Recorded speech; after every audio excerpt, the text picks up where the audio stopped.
Oh, hello, you beautiful nerds. Welcome to the Drunk Banthas podcast, where we talk about sci-fi, fantasy, horror, and all the popular art that we love. Also, we do it drunk. Oh, that's me. Mostly drunk.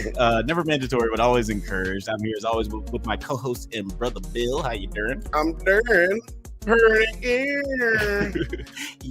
I'm wearing my Drunk Banthas beanie, and it's very soft. Oh, very soft. Oh yeah, so soft. If you want that softness on your forehead, go ahead and check it out on the merch stores in the video description. That's right. But we are live every Monday at 8 p.m. Pacific time, and we have a great show for you guys tonight.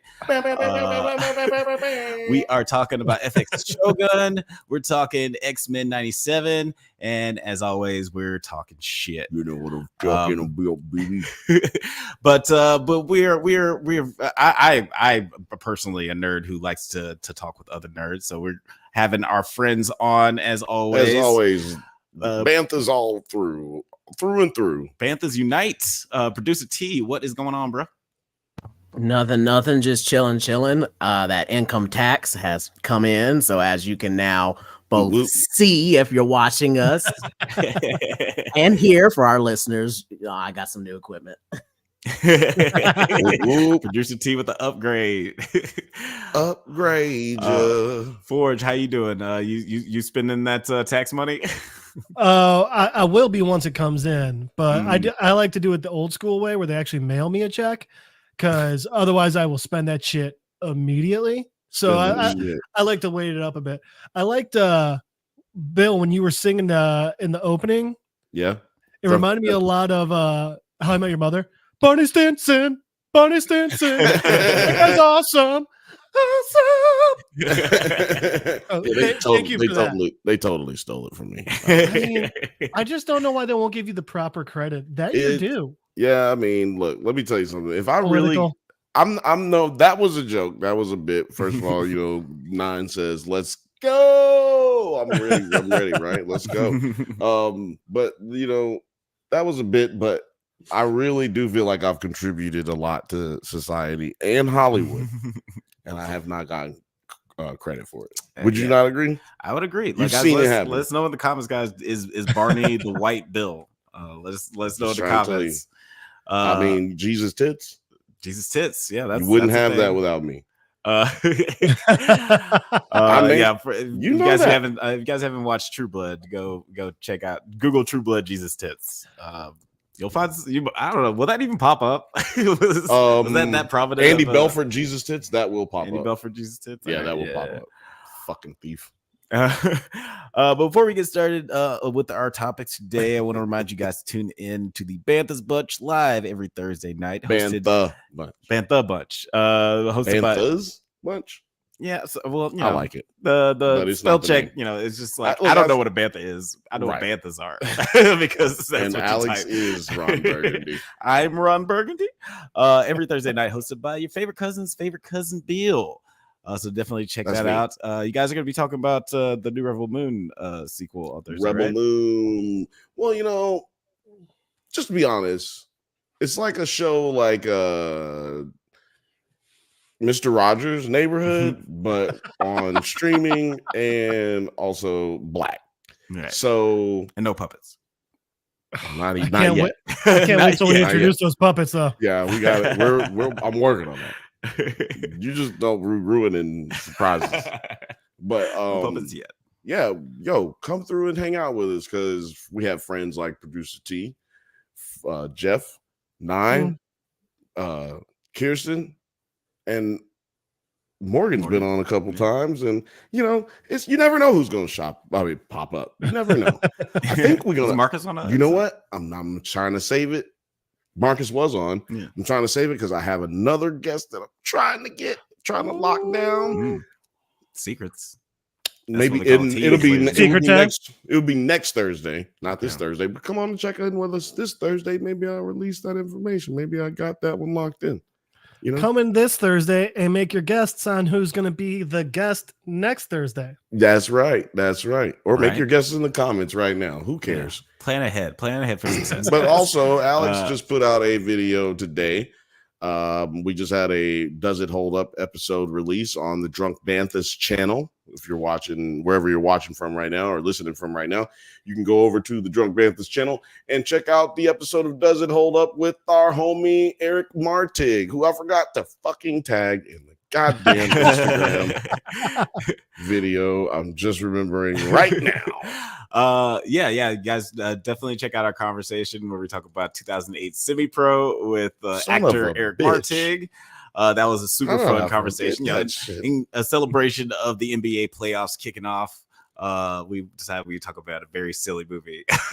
Yeah, me and Eric used to have basketball. I didn't even say what episode. I mean, what we were covering. Oh yeah, because I got so pissed off. Yeah, if you guys remember the Will Ferrell comedy Semi-Pro and you remember it fondly, go ahead and check it out.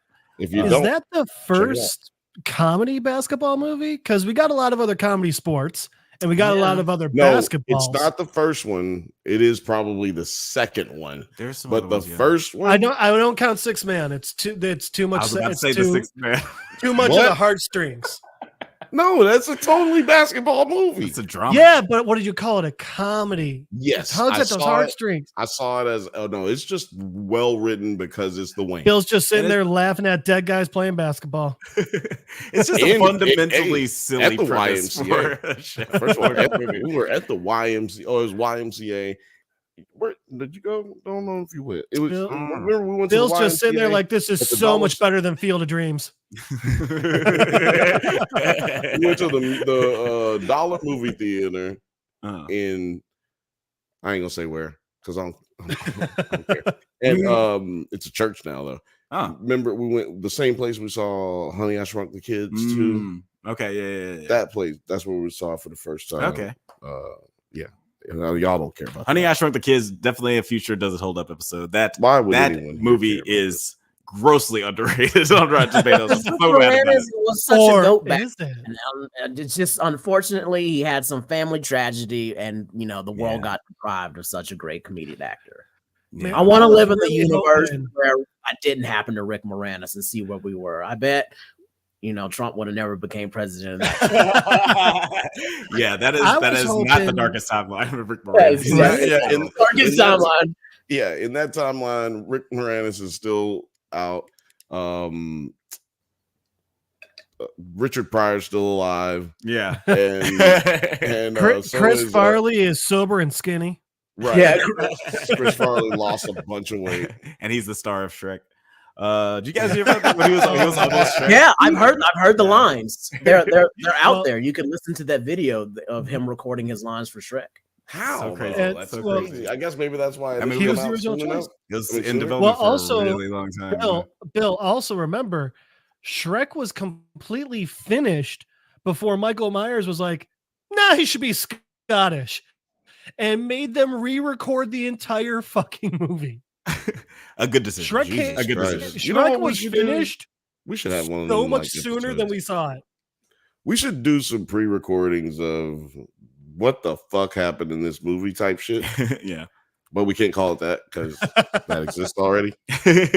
But we should have a couple episodes where we, talk about shit like this because right now we're drifting off. Yeah, we are. That's pretty much doesn't hold up when we talk about this kind of stuff. So check out that episode. I thought Bill was saying we should record all of us talking about Shogun and X-Men on a Friday, and then on Monday we just play the video of it and we redo our audio for it.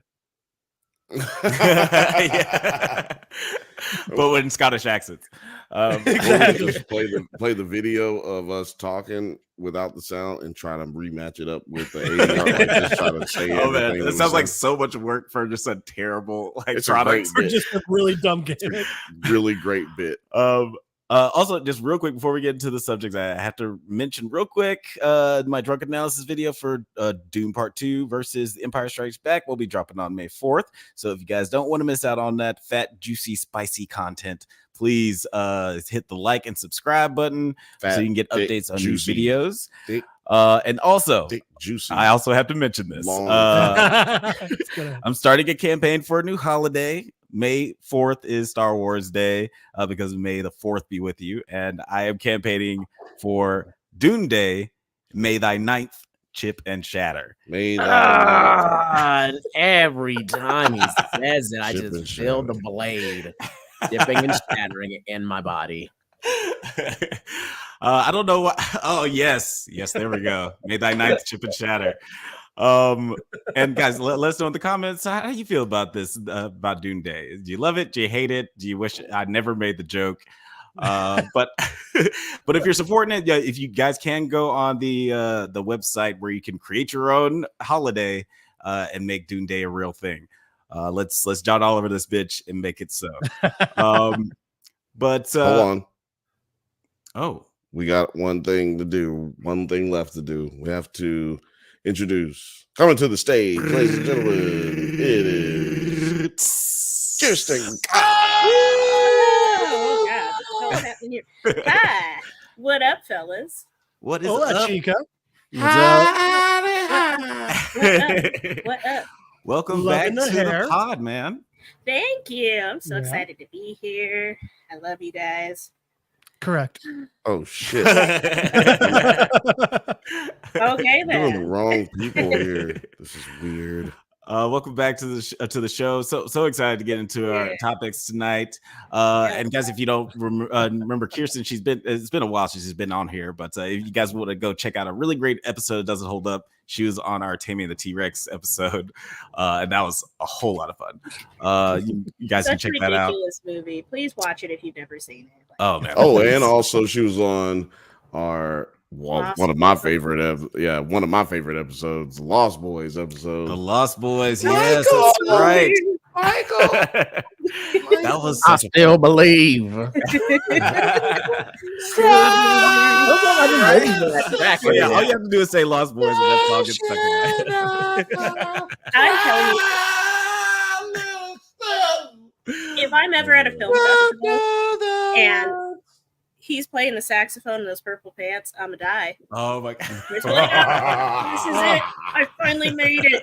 Somebody look that up on the chat. Well, you know what? Morgan's not here. Shout out to Morgan though, man. He's having a rough time. We send our love and our thoughts for you, but man, he's not here, so I can't get people to comment on certain things. But put it in the comments. Do you fuck with Lost Boys or not? Does that song get stuck in your head? But we must move into this movie. I mean, this next show before it has the 10th episode come out. We must get to. I mean, those episodes come out fast. Yeah, we're on the heels of the season finale. And we need to talk about the show that is so popular, probably one of our favorite shows this year so far. Shogun, episode 9. Yes, that's right. We're talking about the 70 last episode, Crimson Sky. 70. About 70. It's funny, like that you say that this has become a really popular show because it seems like every time I go out in the world, which is not often, but every time I go out into the world, I hear somebody say, "Yo, did you watch Shogun last night?" You don't like that. I've literally heard it every time I go out, and it's so I hear weird. a lot of people talking about it. Like I haven't heard that about Shogun, but the weirdest thing is that my landlord came by to do his yearly inspection, and like right before he left, the last thing he asked was like, "You guys been watching Three Body Problem?" I was like, "Hell yeah, we just finished that shit up last night." Just talked about it not too long ago. I was at a bookstore the other day for a book club, and it's like an older bookstore with more vintage books. But the big one they had a big display for Shogun, but not the original. It's been re-released with Andrew goddamn Lincoln on the cover. What? That's insane. I know. We stand a Black King because of the day. Because of the first episode when a dude peed on his head, and we were all like, "Man, that looks like Andrew Lincoln getting peed on." Like his name is just goofy enough. Cosmo Jarvis. I mean, it's like when we learned Kramer's name, literally. What were you guys? What were y'all's initial thoughts on this episode? Crimson Sky, that this is going to be a pretty wild episode, but didn't end up being like super action packed. But KirstYn, since you're joining us after so long, I'll let you go first. What was your initial thoughts on this episode? So I was trying to do some paperwork while I was watching it, but so I wasn't paying that much attention, so I have to watch it again. But I feel like this had a lot of, kind of that slow war burn intrigue, where it's not quite action packed, but they're getting closer to like an explosion for that finale. I feel like this one kind of took a step back, maybe. I don't know. I just feel like it's been really violent, and then all of a sudden, it just didn't feel that violent to me. But you are very impressive how you can work and watch a Japanese show. That is impressive. I may or may not have ADD. We're still trying to figure it out. The court's I just had to get this one off right quick. What the hell? Love my guy. I love this guy. His name's Nite Mage. He's a cosplayer out of Ohio.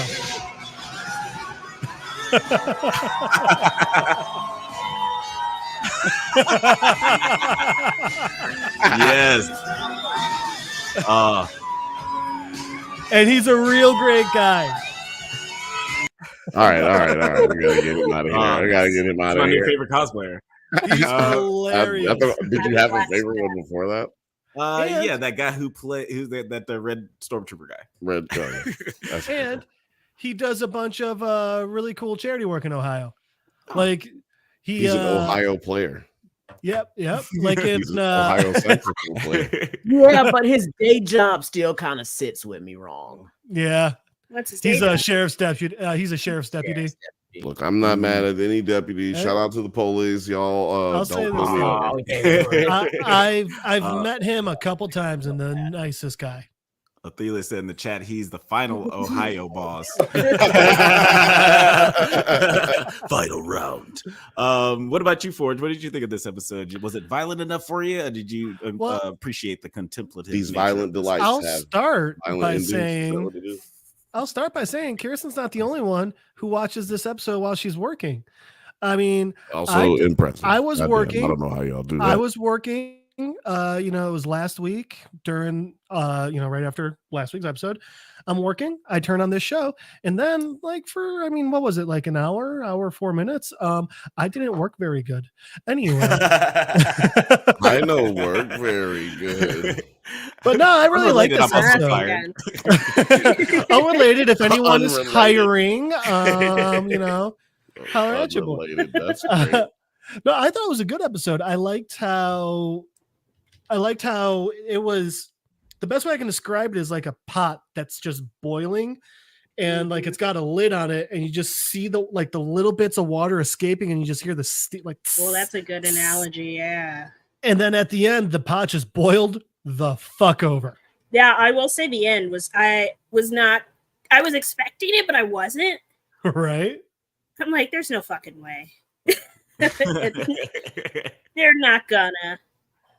But I mean, it pays off. It really does. But the show makes you. I think what's so clever about Shogun is it isn't instant gratification. It's giving you a build, and you work for it. Yeah, I miss that where you're like, oh, get to it, but it doesn't get to it. It makes you fucking wait. It's edging you. Yeah. Shogun. I've been enjoying it. An edging thriller. Is that a new category of TV show? If it is, it is a category on a certain hub. I feel like that's true that's held true with every FX show drama. Yeah. You know what I mean? Does a really good job. I want to say drama. Make sure I say Sons drama, of not Anarchy? horror, because I didn't say horror and I didn't say action. Yeah. It's funny that you bring up Sons of Anarchy because I think about that show a lot while watching this. But agreed. Producer T, I already broke my streak of choosing the person who hasn't watched the episode first. I'm assuming you did watch this episode. Oh yeah, you know I'm watching Shogun. Look at that. There's no one who hasn't watched this episode. Yeah, it was the first time every day. Right now, you almost were that person. Yeah, I was going at it. Alex, man, I don't know what you guys are talking about. There was no action. We watched like 20 dudes die, like right in the middle of the episode. Like, yeah, but I was expecting like a standoff. That was intense. That was an intense standoff when she was just trying to like pressure on him, being like, "Am I being held guard or can I go? Am I a hostage or can I go?" And that was seat of my pants when they were just like shooting the arrows at her feet each time, and then she was just like, "You know what? I am still that bitch. Watch, I can fight." Right? Just 2 minutes, like, what are you guys talking about? This was so action packed, so like uncut gems, anxiety building, and then of course at the end it just killed me. The ending just killed me. That was this was and this was a Game of Thrones season 1 type, watching Ned Stark die all over again type of hurt. Shots were so beautiful. This was an episode. This was a fucking episode, y'all. Yeah, to set up this scene, y'all making TV out here, goddammit. From now on, this everybody was on there. Come on, like what minute? What time did this take place? Look. Well, okay. It was at least halfway through the episode. Yeah, and to set up this scene, Mariko, after arriving in Osaka, she demands to leave the city with Toranaga's family at his request. But during her attempt to leave, the guards overpower her, so she announces that she will take her own life at sunset. Now, like this was a very polite massacre that occurred. What did you guys think about this? Like, Bill, how did you feel about this scene and just like the tension and how again everybody's trying to still stay within the confines of this polite society while people are getting How do you go to me killed? first? Go to somebody. I feel like sorry if I went to you because I feel like I skipped over you with the initial thoughts. Well, I don't care. You know my initial thoughts. Everybody knows my initial thoughts. I fucking rock with this shit. You know what I'm saying? I don't jump. I'm 10 toes down. You know what I'm saying? And for some reason, this show is bad in the last 2 episodes. I'm fucking rocking with it still. I'm not gonna tell y'all that I fucking changed my mind and I fucking am ashamed of how fucking stupid I was. No, that's not what I'm gonna do here. It's not what we do here at the Drunk Banthas. I'm just fucking sitting in it if I admit it. But I'm fortunate that I'm not in it this time. Othelia said in the comments, R.I.P. Mariko, and Yabashige let Nas down. I hate this dude. So, I used to kind of love him, but nah, I'm not rocking with this man. What was your question? I'm just not rocking with it. I was more asking about this scene and just like the tension of it all and Mariko's situation. Yeah, my whole thought, and I guess has been my point from Jump Street with this show, women get treated like dog shit, man. Mm-hmm. You know what I'm saying? Like throughout history.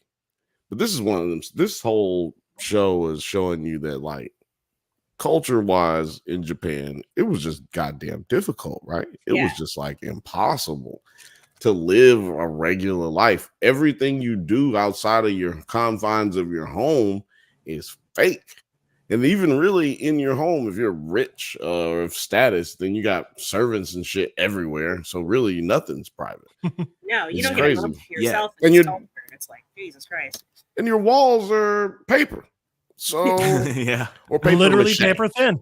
Yeah, excuse me, paper mache. No secrets in this house. Actually, yeah, because I think paper you couldn't see through paper that well. Thin to this day.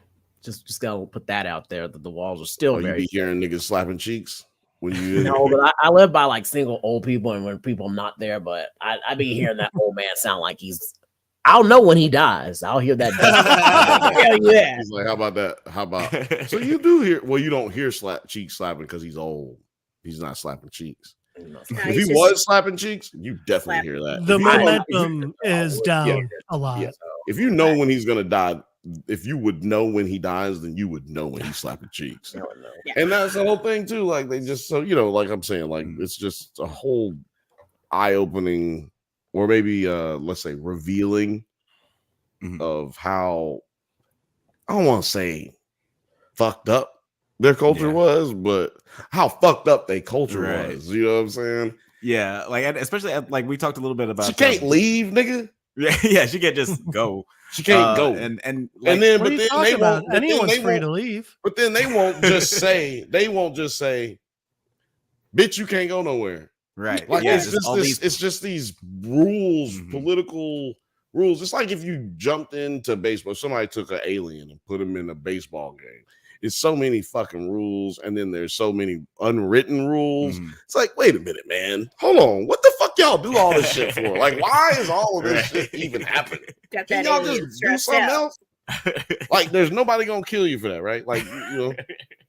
Have you guys seen the behind the scenes videos that they've been sharing for like no, like the coordinators for not just the fighting but the movement of like how they were supposed to walk across the floor, especially as Japanese women, and like the toes had to be pointed in a perfect like little shuffle triangle, and they had to bow a certain way, and it just intense. I didn't see that video, but that to me, a point where just watching the show, I was like, wow, this was really like, was when she's there and she's talking back to Ishida when she goes to turn around, because, you know, her kimono is behind her. So she's got to be careful. And so she has to flourish out during the turn to make sure she doesn't step on it. So even just like that, I was like, okay. Yeah. It's very cool. Ophelia says how conservative the culture was and how conservative culture is a trap no matter what country you in. It can be. Message. Thank God that's not a problem in America.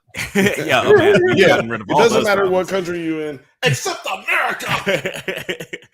Obviously, I'm joking. I love America, though. I mean, honestly, people want to say, you know, Japan's this happy-go-lucky place. They still have a lot of conservative values. Right. Like, very polite. Gay marriage is still not a thing countrywide. In certain prefectures, it is allowed, but for the whole nation, no, it's not recognized. What about the nation of Just domination? this last year, it was legalized nationwide. What about the nation of domination? Shout outs to Farouk. And speaking to that, like the niceties and the like polite society of everything in this episode, and like Mariko, she's like, oh, you guys wouldn't let me leave, now I must kill myself. Like, it's just like that weird sort of sense of honor. Representing you right there. Oh yeah, give us we got you representing. That's a good one. Right. There you go. I think that one's the lesbian flag. Am I not I thought it was the Bantha flag. I've just been saying that for like 2 minutes now. You didn't hear me saying it. It was like, drunk Banthas love lesbians. That's amazing. Now know your gay flags. Yeah, that's like the more you know. Like, which ironically is a pride flag. Oh yeah, I guess yeah. Irony. But like KirstYn, what did you think of just like the niceties of like the politeness of this situation where Mariko has now just committed to committing suicide? It's messed up. Like the disgrace factor of, well, I lost, or you know, I was disgraced, so I have to do it. I have to ritualistically kill myself. It's just escape, just run, put on some pants and run.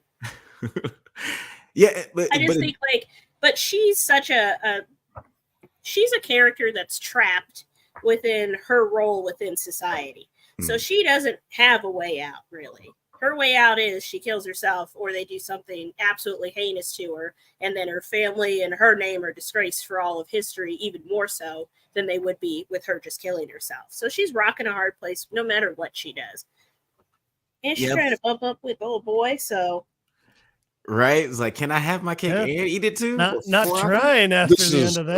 I want to play this one here, so since you just brought that up, I want to play this. マリコ殿にはそれまでここに留まっていただく。光栄にございます。されど、私の第一の務めは我が殿にその殿から出立するよう申し付かりました。辛抱なされよ。やることはできません。この件はもうしまいじゃ。この件をしまいにするのは。Gangster. What a badass. Love you, Katie. 気にされる小作人ではござりません。偉大なる武将、明智鎮西の娘にございます。I mean, honestly, Kate's just, you know, angry teenager at her dad. 人質になることも囚われることもありません。私はいつでも。 No way, she's Rosa Parks in it right now. She's going in the back. That's her dad. That's Kate's daddy. I did really like that that moment where he's like, the matter is closed. He's like, yeah, the matter is closed. God damn it! Like, I really liked. Bitch, I already said that. First of all, I don't even know why you saying the shit that I'm saying. And it's like the politest way to have a last word ever. Yeah. And even like to your point, even though she is like, this is sort of a badass moment for her, she is sort of just a piece on the chessboard for Toranaga, where she's just doing what he told her to. It was like, she's just sort of a catalyst to make them react, make Ashido react. Producer T, what did you think about just like that push? Hold on. Oh, sorry. I want to play this because Othelia said Ashido came in with that passport like, here, nigga, damn. And she's about to kill herself. And he interrupts by saying, bitch, don't do that. I just love how confused Anjin is like, wait, so what's going on? He's stay confused. まだすぐに戻ってくるのであるから愚かにも程があるが、明日の朝にはたってかも。Liar! He was just like, God damn, bitch. All right, shit. So freaking drama. Yeah. Speaking of that, like, producer T, what did you think of just this fact that Toranaga is obviously using Mariko as Kim. Kate. No, sorry, Halsey. Wow. Sorry, Mayor Ninth Chip and Shatter. Halsey. Yeah, because remember I was pronouncing Halsey's name. He's just doing all the bad. Man, we'd be here all day if he was trying to remind you of last week when we broke down that video game show Far Cry. Are you the Charles Barkley of our show? Yes. I might be. Yes. America. Producer T, what did you think of just like about Kate being used as Toranaga's chess piece in this whole thing? I was getting that she, of course, everybody is a chess pieces man, but I didn't think she was going to be just whittled down to a sacrificial pawn like that. Like I said, I felt like we so got Ned Starked with her, or at least I did. That's how I felt about it. Like I thought this character had such good plot armor, and I was really waiting for something more to happen. And it just felt like it. Like there was just so many feints. There's just a feint where she was like about to, like, they're shooting arrows at her. They're like all got the armed guards at her. I was like, all right, what's gonna happen? Nobody's really stopping it. Nobody's like, she's kind of stopped that one herself by being like, you know what? Clearly can't beat these dudes. That's when she announced suicide. And then we get this next feint with the speech and her about to do a seppuku to herself with Anjin as her second. Just what's with this poor man? Like, I hate to feel bad for him, but sometimes you do just feel bad for him because you're just like, well, I bet this is weird as fuck for you, bro. Like, he's gonna have some weird kinks after this. Like, this shit's weird as hell. But yeah, just him coming in there and just being like, don't you fucking do that, you fucking little crybaby and all this shit. I was like, well, you're definitely holding them hostage and you're not fucking man enough, or your culture won't allow you to say it. Just fucking own up to what you're doing, bro. Like, what the fuck? Just say it. Say, I rule this shit now. What are y'all gonna do about it? It says we're having streaming issues on Twitter for some reason, whatever. Fucking twatter. I don't know what's going on, but I'm not fixing to do anything. Oh, now it says we're live again. So, all right. If you're on Twitter right now and you were having issues, I don't know why, but welcome back. Othelia says, if Alex is Barkley, does that mean that Bill is Shaq? Yeah. Bill says, yeah, I'm Shaq. Shaq. I would like to think of myself more as Ernie. Which you I guess I mess up too much to be Ernie. You don't do enough research to be Ernie. Hey, I do. Wait a second. Does it hold up? You do research. Yeah, okay, that's true. The podcast, I dog, nigga, you Charles Barkley, nigga. Your ass Charles Barkley. Off memory, and then I call you dumb. That makes me Shaq. Oh man. What happens next? Yeah, what happens next? Spell it. No, I'm joking. I'm doing Shaq joke style. Shout out to Shaq, friend of the show. So real quick, here's a question that I honestly didn't think about until we started talking about it. So obviously Mariko is friggin' huge in this episode. She's a badass, and she's obviously Toranaga's way of getting like stalemating them into his point. But my question is, do you think that Toranaga chose her because worst case scenario and they don't go along with his plans, she gets the death that she's been wanting for so long? I think that's maybe one of the reasons she went along with it. I think that he chose her though because of what she stated in that speech. She is one of the few oldest bloodlines in the country. Yeah. She's existed. Her bloodline has existed for thousands of years, and as we know, she's like one of two people left from her bloodline, her and her son. Yep. So a lot on the line if she kills herself, and a lot on the line if they kill her. Yeah. Because an entire region of the country, I believe it's northern region of the country, will go to war. Yeah, everything destabilizes if she is killed. Okay, go ahead, Jeff. You look like you just had a revelation. Yeah, you got either that or you busted. Her family name's her family name is Akechi.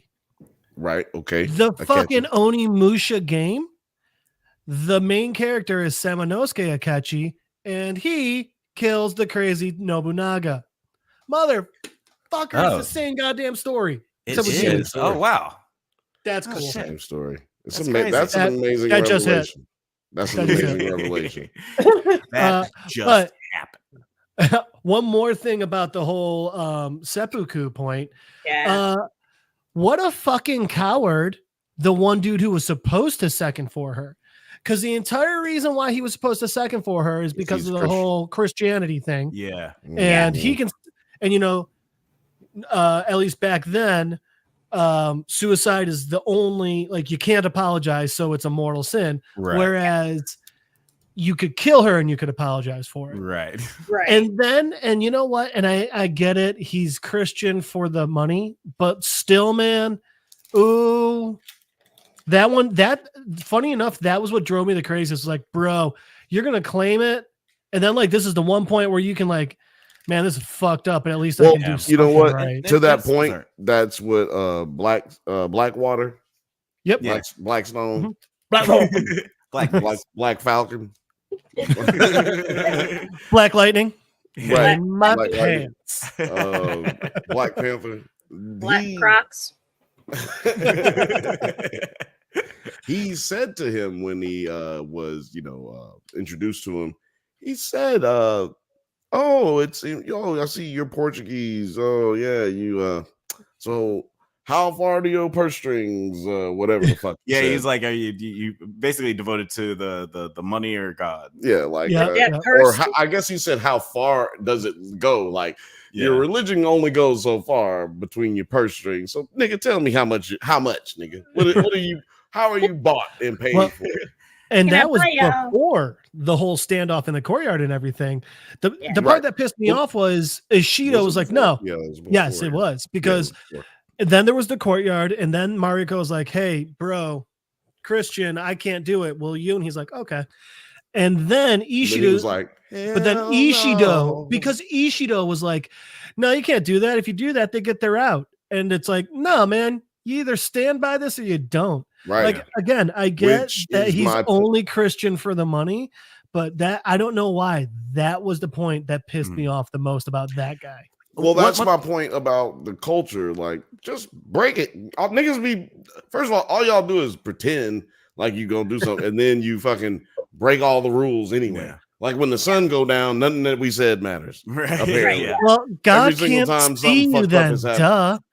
They're like, what happened yesterday? I don't even remember. It was crazy. Well, even just their whole culture, minus Christianity, is like they hold true to all the fucking traditions until the sun goes down, and then it's fucking shit, fucking the shit out of whores and killing niggas and murdering them in the woods, murdering them in they sleep and shit. Like, what honor is in that? It's very much like nighttime in Japan. It's very much like Game of Thrones in that sense, where it's like same thing with Ned Stark. Like they had a lot of opportunities to just straight up murder him in the streets or murder him at his home, but then they decided to do invite him there and cordially, they did all this he could have died in Westeros. Hoopla. Just brought an army. They could have killed him right there and his whole family. They were like, no. Yeah. We all saw Westeros. It wasn't that impressive. Yeah, that's true. It's not great unless you're from the north. So there's definitely similarities there. I'm gonna let you go into what you said. First of all, Othelia said Tornaga better slide for her. You know, you gotta go to war after your bad bitch, your bottom bitch done died. You know what I'm saying? He also said Marioko said, I'm from a real samurai line, not no damn peasant like Bushido, broke ass. Yeah, she said, I came straight from the Wu-Tang clan. Holla at me. All the way from the mountains of Shaolin. Yeah, man. She definitely had a lot of cool moments. Sorry. No, she definitely had a lot of cool moments in this episode, and it's funny because usually when people have really cool moments, it's kind of very obvious what's going to happen next, which made me think, why didn't I say to myself, "You didn't see that coming"? You didn't see that coming? You didn't see that coming? I love how he wrong side of the mouse, and then and I love how you just told everybody. I love how he hit the wrong side of the mouse because I couldn't believe you didn't see that coming. This nigga is hilarious. I mean, guys, let's be honest. With how things went for her, you probably should have clipped the one from the end of the movie when he's just spitting out all the blood, coming. We got to get that one for different reasons. Yeah, we gotta when people die. We need that. We need that. Othelia said, "Bill hit Alex with the reverse Uno card." It is so disrespectful when you get hit with that reverse Uno card. God damn it. You ain't shit. That's nothing compared to a draw 4. A draw 4, I can live with that because I'm a draw 4 is a fist fight. I'm gonna tell you, I can get a draw 4 because then you might give me, as you make me through draw 4, you might get me 2 more draw 4s and a reverse, and then out of them, those 3 cards is gonna fuck your whole day up. Oh well, heads up.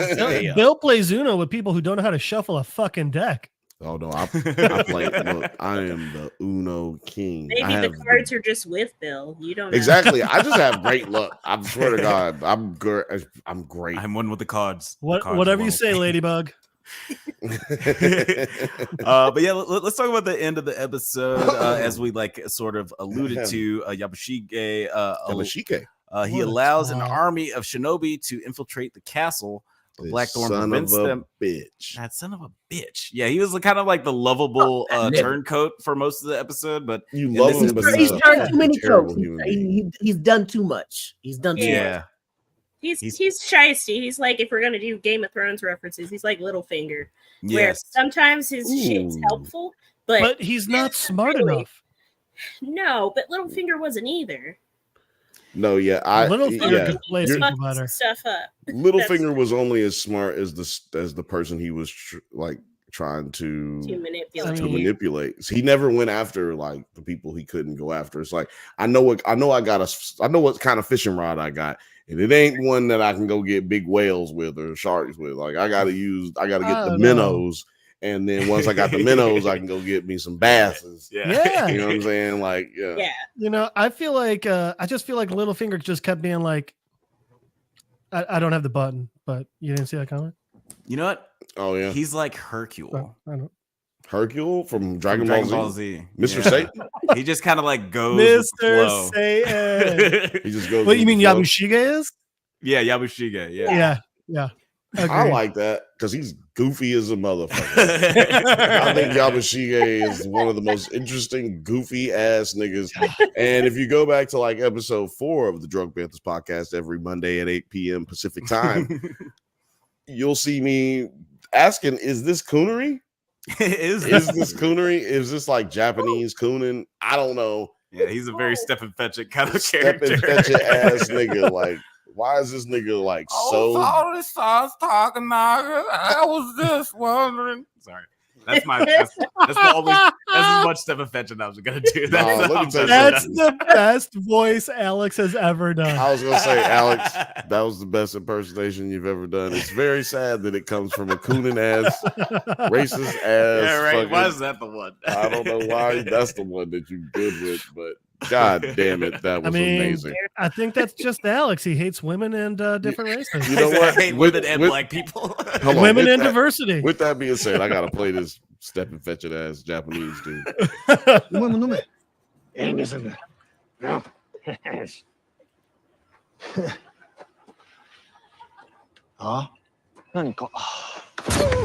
Nigga, you fell for that. Kansas City Shuffle. Look, it really is the oldest trick in the book.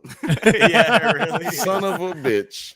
He said, look over there. He didn't even say look over there. He just said, oh. It's like, oh my god.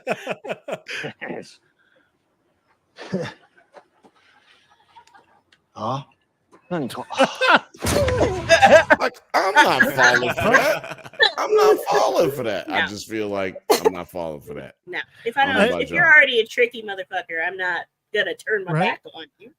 I feel like he does that to Anjin, and Anjin's just sitting there like, really? Right. Like, he's like, I'm not turning around. If he turns around, he goes. You notice how every time blackface when he does something, he looks like this. He looks like this, and he just kind of backs up. Yeah. He don't do nothing without looking around. Like, hold on, is one of y'all gonna chop my head off in half? Like half my eye going this way and the other half my eye going this way. I don't want to do that. I seen that happen to that dude one time. I don't want that to happen to me. So yeah, I think he would have. To y'all's point, I think that he would have just kind of seen that coming. He wouldn't have fell for the okie doke. He's like, I seen the Kansas City Shogun. Also, Othelius, quote of the night right there, buddy. Hold that on. bottom one. Yabushige is the favorite drunk uncle that cracks some funny jokes, but things go missing every time he comes over.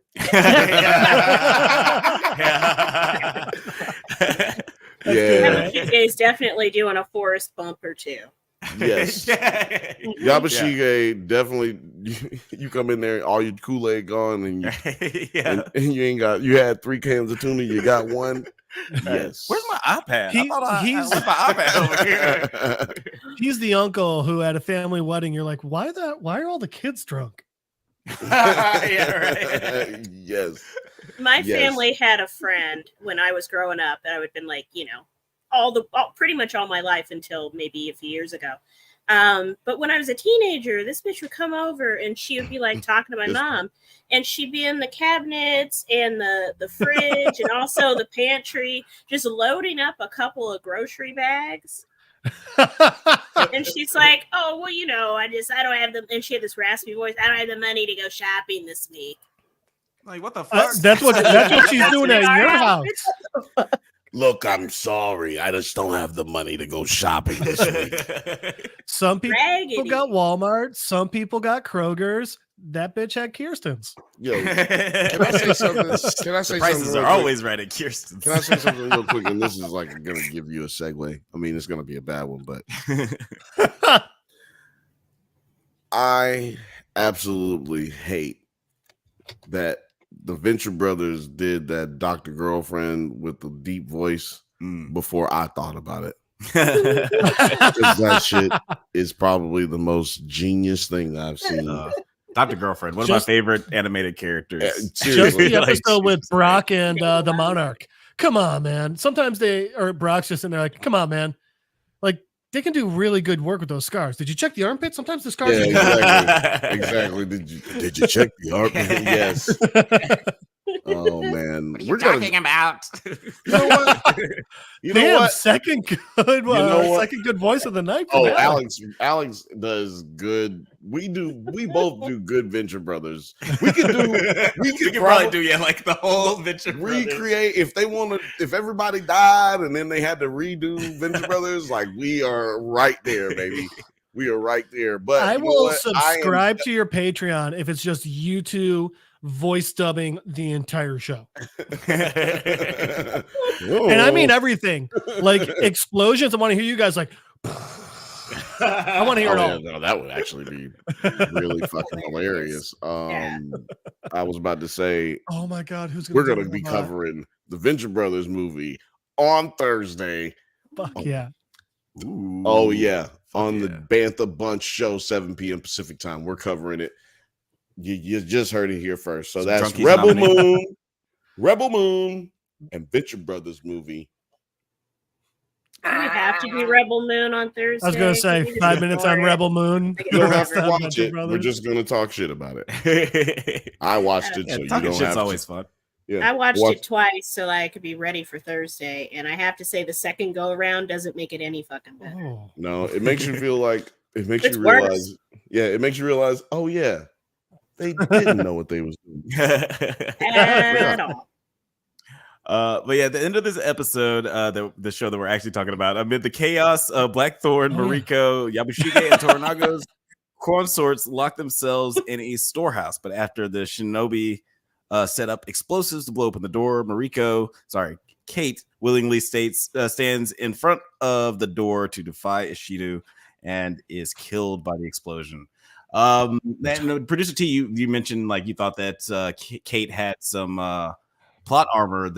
She had that plot armor, and it seemed like they did a really good job of setting. I didn't check the runtime that was remaining on the episode either to see what was going to happen. I thought she was just going to just smash, and that was going to be the end of the episode. We was going to see something to happen next week, but no, just goddamn, bro. I can't stand Yobushige no more, man. I can't believe he did that shit.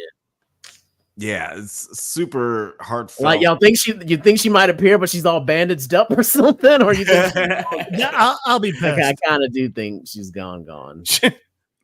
Yeah. They're doing a vote for the regents, and the one leper guy's voting, and all of a sudden it's Kate in bandages. Yeah, right. I would love it if she showed up in like a full body cast in the next episode, like that villain from Rurouni Kenshin. Yes, anime fans. Yeah. Yes, I know all the anime. I know exactly what you're talking about. KirstYn, what did you think about this last episode? Did you think that she was going to get saved at the end, or were you did you see this coming? I was kind of surprised. Like I didn't think it'd be like that. No, and I definitely don't think there's any coming back because that explosion was pretty thorough and pretty close. They Ned Stark. I'm pretty sure bits came off. I mean, definitely. She's dead. She was apparently.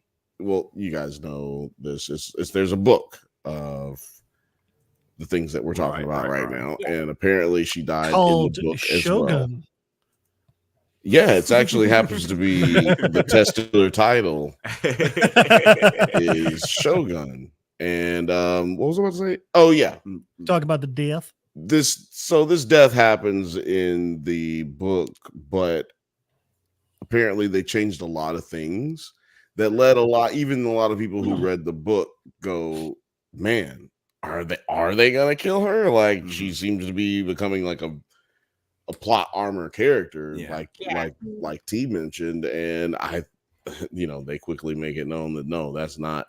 In this episode, they try to let you know this is not going to happen several times, like because that's true. She was supposed to kill herself, yeah, and then she ends up getting a chance to kill herself anyway. But like this is always what was supposed to happen, and we literally like to Kirsten's point. Excuse me. To Kirsten's point, this show just builds into everything. Like there's no situation where we're sitting like, oh yeah, this is what's about to happen. Yeah, like whatever. Yeah, whatever. This is throwaway lines. Which is why y'all's comparison. This is why y'all's comparisons to Game of Thrones match, because everything is foreshadowing, and that's what makes Game of Thrones a beautiful story. In the last season, the terrible season, the worst season of television history. Terrible. I said I miss not Fuji. Good. Okay. Yes. I want to mention that I said that I miss Fuji. Absolutely. And Othelia says, if Fuji dies, we ride. I forgot to say the one thing that I didn't like about this episode is I didn't get to see my girl Bad Bangs. Bad, you know what? We need to put that on a t-shirt, a picture of Fuji, and just say Bad Bang. Yeah, that's an amazing. We should make like fake character posters. Or that's what Bad Bangs. Dude, that's my idea for the t-shirts. We can call her Triple B. She a bad bang bitch. She that. We gotta make these bad bang bitch. Noah, if you're watching.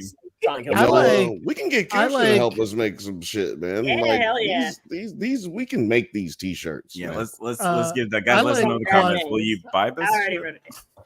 Right. I like. She's like, I already wrote that one down. That was she's like, I was gonna make myself one. Shit, I don't know if y'all will, but I'm making myself one. I like quadruple B. Bad Bang's boss bitch. Bad Bang boss bitch. Bad Bangs equals. Can't sell that one on spreadsheet. Boom. There it is. Boom. They won't even let us sell a drunk Banthas teddy bear because it says drunk on it, and teddy bears are for kids. I'm like, grown people like teddy bears too. Since when Build-A-Bear comes out with those nasty fucking robe bears every Valentine's Day, and they're like, what's good? Put drunk on the bear. Yeah, there's Build-A-Bears with OnlyFans pages, man. Are we trying to say that the Grateful Dead bears are at all kid friendly? Like they're they're the most kid friendly. I think they're it's racist, so colorful. to be honest. I think it's racist, but what am I gonna do? And speaking of bad bitches, Bad Bangs, Can't Drunk Uncle, and the Great White Hope. Yeah, we got to get all those t-shirts made immediately. Bad Bangs. Oh my god! It is essential. Drunk Uncle and the Great White Hope. What else can we? Someone's been paying attention. What if? Yeah. What else? What other ones do we have? I don't know. There might be another. There's Scroll Tide. That's definitely another one. No, he's talking about from the show. Just from the show. From this show. Yeah. Those yeah. Those are all great t-shirts. Absolutely. Yeah, but shit up. I don't know. But speaking of Shug Knight. No, I'm sorry. Speaking of boss bitches, like let's talk about Ochiba for a little bit because I'm curious what her reaction is going to be after this, because they did, we did have that moment with her and Kate and Andrew Lincoln where they're excuse you, it's the Great White Hope. Yeah, you already fucked up, dog. We've been calling him Andrew Lincoln all episode. Hold on, you're the only person who kept that going. Jeff's calling him Andrew Lincoln. Okay, well, fuck that. Yo, I'm not here for it. Actually, because I paused earlier, I was like, I just Andrew give you Lincoln all of the. I give you all, just like my knife chip shatter. I'm giving you all that goddamn smoke. Like fuck all that. Very famously, we don't do any bits on this show. Very famously, we do. We not keep it very serious. serious. We're very anti-bit. Everything we do is serious. Yeah, I'm racist towards bits. Prejudice. Hold on, I'm gonna play this, Alex. I'm gonna run some of this. Bill's a bitist. Yeah, I'm bitist. Because I have a question. Want to make sure I get to the certain part. I guess this is it. Shit, I guess it starts right here. Yeah, I'm gonna let this run. Scroll Tide.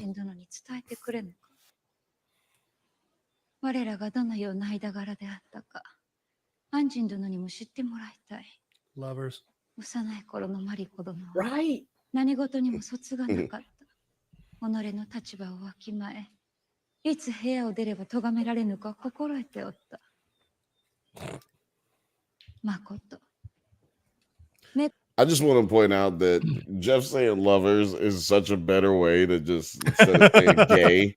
You know what I'm saying? Like you don't have to say gay anymore. Jeff just gave everybody like a better way to say that, and it's not offensive. You just say lovers, and then like nobody can get mad at you. Nobody can be like, oh, you're homophobic. Like, no. I'll be honest. For a second, I thought she was gonna say. Right? I thought she was gonna hold up her fist and was gonna look like this right here. Exactly. All I'm pointing out. Remember when we were this? All I'm pointing out is that was an amazing, amazing phrase that you just coined that we can now use so that people will not be mad at you for saying gay, because some things are gay. Some things are gay, and queer baiting. But if you're not gay or queer, then you sound like an asshole. So now you can say lovers. Yeah. Pussy. I just did that to be funny. Well, no experience in asshole or pussy. You better be careful with those paper thin walls, Alex. Okay, hold on. I want to keep going. We just spoke enough. That's enough. This is a good time to get back into the clip. Right. Yeah, you eat a whole nother asshole. Alex, just you wait till June comes around, buddy. What happens in June? When does that happen? That's Pride Month. Yeah. I thought he was talking about Juneteenth. I was like, what is that? Well, it coincides. Instead of barbecue, we have to have asshole. I don't want that. We changed up the menu this year. Okay, but now how awkward would y'all feel as the Anjin at this point, where you're like, oh, the air wants to speak to me, that little kid. Okay, maybe I might have something going down. Maybe this kid is interested in keeping me around as a pet. And then Mariko straight up just looks at you and is like, motherfucker, no, you're just here as a distraction. She just immediately just goes into talking to her like, bitch, what do you fucking want? I think so you're just sitting there just being like, oh, I guess that was all kinds I of think at this point he's gotten to where he knows that everything that they do is a ruse. Right. I think he's gotten to that look at that face. I'm glad you paused it right here. Look at that. Right. I paused it right here because I was to your because I wanted to get to your point, and I feel like it's all just a ruse. He knows that from here because when she explains to him that this is for show, if the beginning of this episode, this series, let's say the first 3, maybe even 4 episodes, he would have been cussing everybody out right now. Yeah. He would have been yelling. He'd have been like, what the fuck is going on here? I love that new meme coming out with him. Yeah. Oh, you love that. Yeonjin doesn't speak English. Right. Yeonjin say he can't read. Yeah, and now he's just like completely, like when he met his shipmates again and he saw that, he realized, oh shit, I'm immersed in this culture now. Yeah. I'm no longer just a European. I'm no longer just a British naval not pirate. He don't like being called that. Pilot. But yeah, he's no longer that. He's now a cultured man. Like he is he's actually more cultured than any royal person that he's encountered or that exists in his home country. Like he is now a Japanese citizen, if you will. He's you know what I'm saying? Like he's got that resident. You know what? That's actually a good point.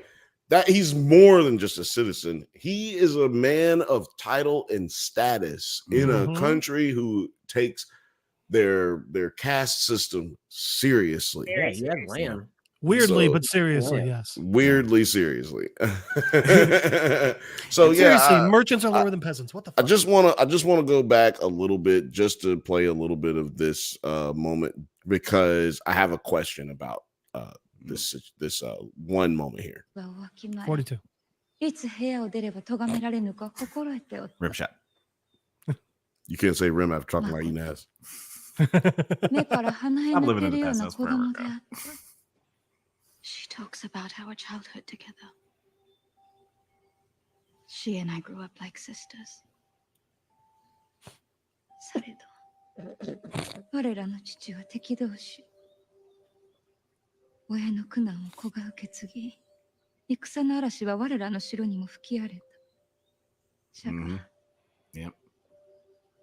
私にはマリコ殿がおった。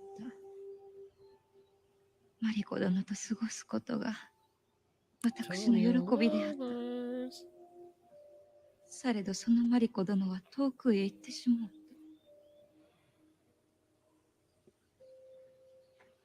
長じてのち。これがマリコ殿じゃと言われても私には合点がいかなんだ。マリコ殿が父に準じて。This scene just goes to show you how fucking narrow-minded and only thinks of herself Ochibo is. Yeah. Ochiba, whatever. Like, okay, I'm sorry, you went through shit when you had to get married and all this stuff, but Mariko went away. No, she didn't. She was fucking sent away, just like you. She was treated like property, like every fucking one else, and you're mad that she's now jaded? Get over yourself, bitch. Yeah, you're mad that she's upset with that life, right? Wouldn't you be? Like, weren't you? Aren't you? Aren't you still? Yeah. Like, she's still trying to get revenge for her dead daddy. That's why she hates Toranaga. Yeah, they have very similar traumas, but they're obviously just like reacting to them in very different ways. They have not similar traumas; they have the same traumas. Yeah, I'm just saying they literally seen the same shit. They were literally involved in the same shit, and then split apart. I'm just speaking to your part. You don't have to parse words with that one. This is absolutely the same life, but people choosing the same. I mean, choosing different paths in that same life. Two little kids who both had to go through a school shooting, and how they both. Yeah. And now one of them, both of them were I'll say touched this. by their uncle, and now one of them touches other people.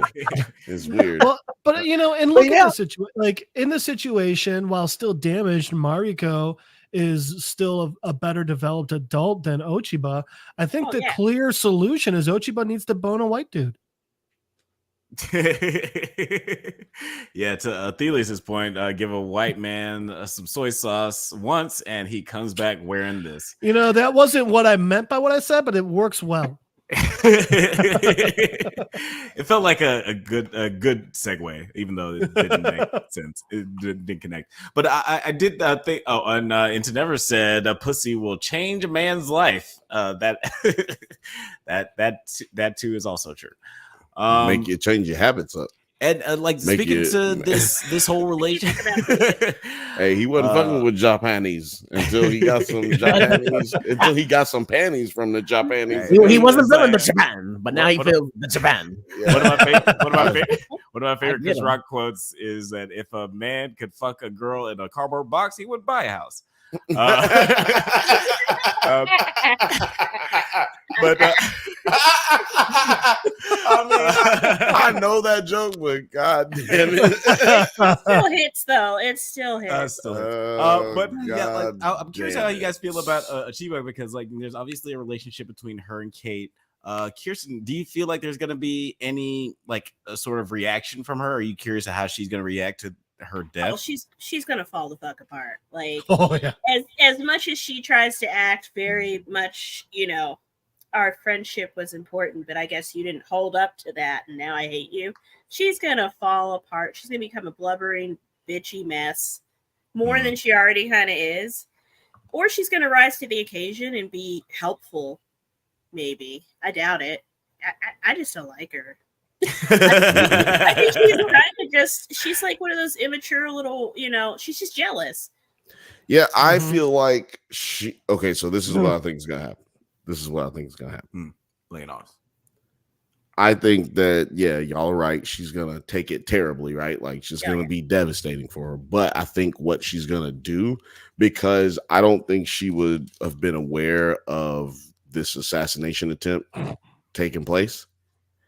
And therefore, she's gonna be mad at what's his name? Ishido. Ishido. They're gonna be mad at Shishi. at Ish. We're gonna go with Ish. Oh, I like it. Yeah. I like Shishi. It's almost too good. You like Shishi? I'm here for Shishi.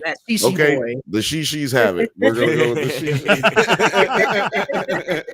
Shishi. Well, yeah, because Shishi went outside of her purview and did some shit that he wasn't approved to do, right? Because she clearly runs his shit, right?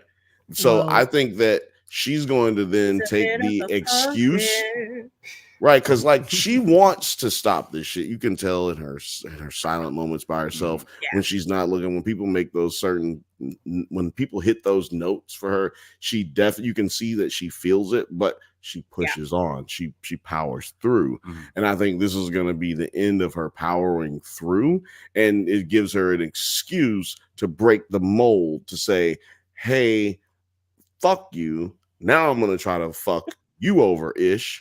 Yeah. You know, what did I call him? Shishi? Yeah. Shishi. I went with Ish again, but Shishi. I do like Ish. Ish is cool. That's when he was selling drugs. Shishi Dada. Yeah. Shishi is when he moved to Hollywood and he started. This is the little samurai sword I used to carry when I was a prostitute. Yeah.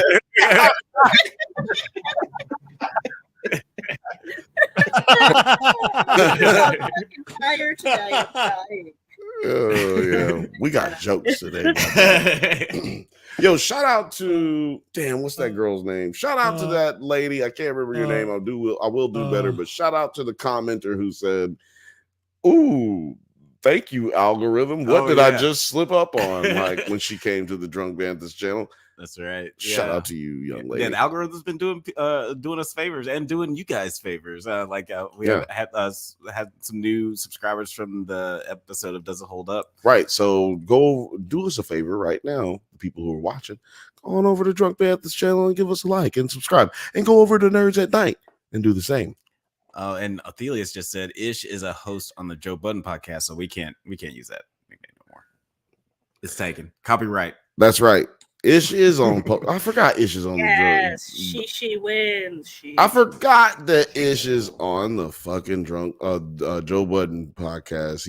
Othelius also says it fits Ishido would definitely be on the Joe Budden podcast. Yeah. That would be. You know what? He was like a hating ass dude who would be on there. We saw Ish on the Joe Budden, he'd be like, fuck drink. He's like, you don't have to get Melissa Ford out of here. I can't continue this show with her. Shout out to Melissa Ford, a friend of the show. Yeah, friend of the show. She's actually awesome. Y'all don't understand. We have many friends of the show who they're just too busy to watch live. You know what I mean? Like it's a lot to ask. Which is it's a lot to ask. We're okay with it. And never mind. I was gonna make a puffy joke, but never mind. No Diddy. Should we do you have any final thoughts on this episode before we move on to our last topic? I guess we should. Yeah, I mean, we can move on. The new episode is on right now. If you have I just want do we pull up the way what Ophelia says when he said the way that Anjin walks away at that scene, because I blurted out. Sometimes I ad-lib for characters, but yeah, after they were done talking and she's like, okay, I'm leaving, and he was just like, yeah, let's go, come on Mitch, let's go. Even I noticed he was like, damn, I've never seen him notice when the fuck to get out someplace, when to get out. He kind of just sits there with the stupid look on his face. Look at him go. He's like, come on Mitch. No, let's go. I'm done. Here we go. Girls go.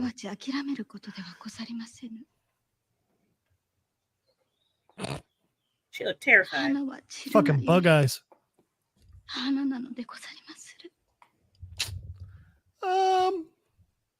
Flowers are flowers because they grow, they bloom. I just want to point out they pollinate. I just want to point out that right here is exactly what we were talking about. This is her at the moment that we know she is not gonna take her death well. This is the moment where she's been trying to grab at her friend and shake her and say, please, please, please don't. But the way that their culture works, they have to bullshit around and but also because if she says if she's outside, the grave. Right, if she's outside all on Kate and be like, Kate, please don't do it, Kate. Then people will overhear it. They gonna tell Shishi, and then Shishi gonna kill this bitch. Right. So like at any point, or anybody could kill you because anybody can tell on you at any time. Which is what's messed up about this culture in that time period. I hope y'all's culture is better in Japan now because this is so F. Well, so it is. that brings up no one has made any death threats at the black guy gene yet. That's nice. That's important. Said, bro is done. Yeah, he was done. Closes at your paper door. That's excellent. That actually, though, what Bill was saying actually segues into one of my predictions for next episode pretty well, which is, so remember Ochiba, I really should learn her name. Chi-Chi. So Chi-Chi has been safe. She's been protected this whole time, mostly because she's right. But she is still a woman in feudal Japan. So what I'm wondering is she going to get pissed off that Kate's dead? She's going to storm in, throwing a fit, so angry about it. And she is going to be finally fed up enough and be like, who the fuck you think you're talking to? And he's going to turn on her, maybe even backhand her or something. Ooh, you know what? That's a good theory, but I'm going to counter that theory. I think that you're right. She's going to be angry and she's going to go up on Shishi and try to, give him the business. But I think she's going to do it in her way that she's been doing it. Like, some people might say that was a good idea too. But I have heard other people say that it was foolish. She's going to storm in and be like, yo, Shishi, you hang on a second. Someone get the Ganjin in here. Or the Anjin. Someone get the Ganjin. Get the Anjin in there. Yeah, I definitely knew they were going to use this motherfucker just to sit there and stare at him. Translate to that guy while I yell at this dick. Either that or she's gonna lose her shit so badly that she's gonna fly into a rage and maybe even try and come at Shishi with a little knife. I think she might escape with the air somewhere. I think she's gonna try and run away with her son. Oh shit! What if she runs to Toranaga? Yeah, I was like, I think she might run away with her son somewhere. Maybe. Well, she's smart. She would. I would leave. What else? And Toranaga would absolutely not give a fuck about everything Ochiba's played as long as he's able to protect Divine Air. I think her best bet is siding with the Christian dudes so that they can Portuguese. Because no, not them, the Japanese guys, the guys on the they don't got any backbones. We've already seen that. It's not about their backbone. It's about the fact that if she shows that she no longer has favor towards Shishi, then they will then know that they have her on their side, and then they can say, well, okay, now we will attack him, we will betray him because we know that Miko's people are coming because we got Chi-Chi, right? Because she just died, she was killed in their protection, under their protection, so we know we have an army coming to come down on us right now. There is war coming. So it was okay because she wasn't a prisoner. I just think that they're going to assign their allegiances to the people who seem to have not had bad manners. That's the important part in this whole show, I guess. It's going to be a good episode. People with bad manners get their head cut off. Yeah, when it comes out to it seems like everybody's trying to adhere to the polite society of this era, and everybody who followed the rules, which is fucked up as everything is. Toranaga and his crew followed the rules, so now this episode, the last episode has interesting implications because pretty much everything has fallen apart now. Anybody can react anyway in this last episode. And I believe that the brother, Toranaga's brother, is still going to play a big part in the switcheroo, the old Kansas City shuffle. This is a long. I was thinking he was going to speak up this episode. Well, he was very quiet this episode. We did see him, but he was very quiet. Exactly, and that's what to me gives it more validity. Sometimes he who shuts the fuck up. Holy shit! That's right. But you had a holy shit thing. What were you about to say before we move on? I was just no. I was just looking up. I was like, I want to read the Shogun book, but it's 800 pages. So I was checking it out on Audible. Part one is over 24 hours. Jesus Louise. Part 2 is over 29. Nope. No, hey, look, that's the same as in your sleep too. that's the same as the 3 Body Problems books. I looked those up. It's 23 hours, 20 hours, 22 hours. Tell you what, I wish I was going on a long drive. That's the best time to just book on tape it. Yeah, going cross country. Oh yeah, there's your bet. You guys but hold on, we got one comment that I want to get to before we get up off this topic. There are no prisoners in Osaka, just like there's no war in Ba Sing Se. Ba Sing Se. Ba Sing Se.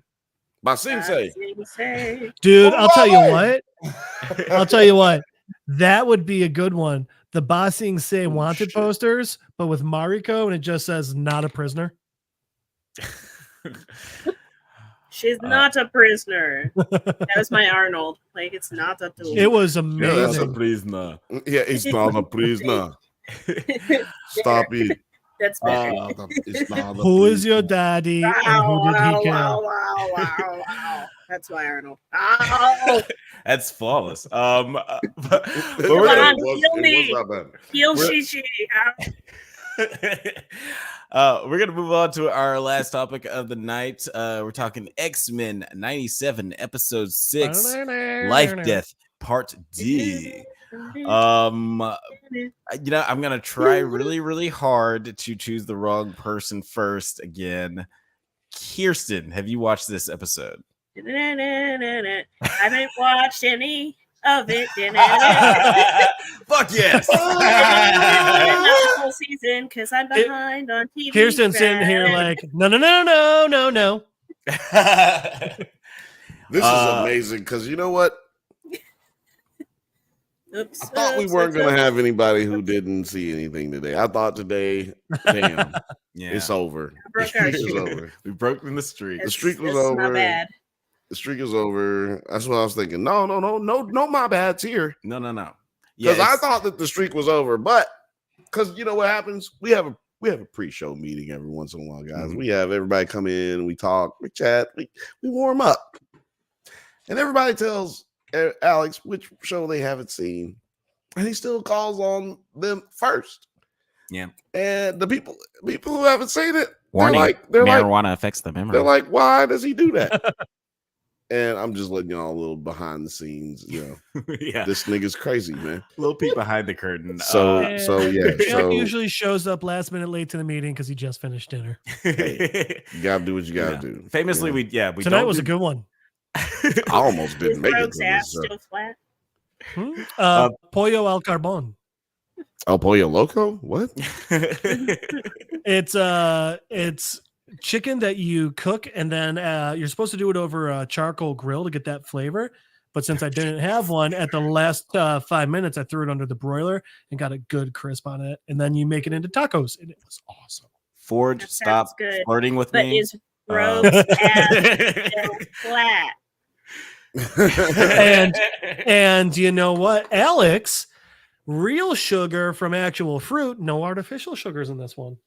All right, then. All right, we're going on a date. Fine. Like you you set me up, Jeff. We're going out this weekend.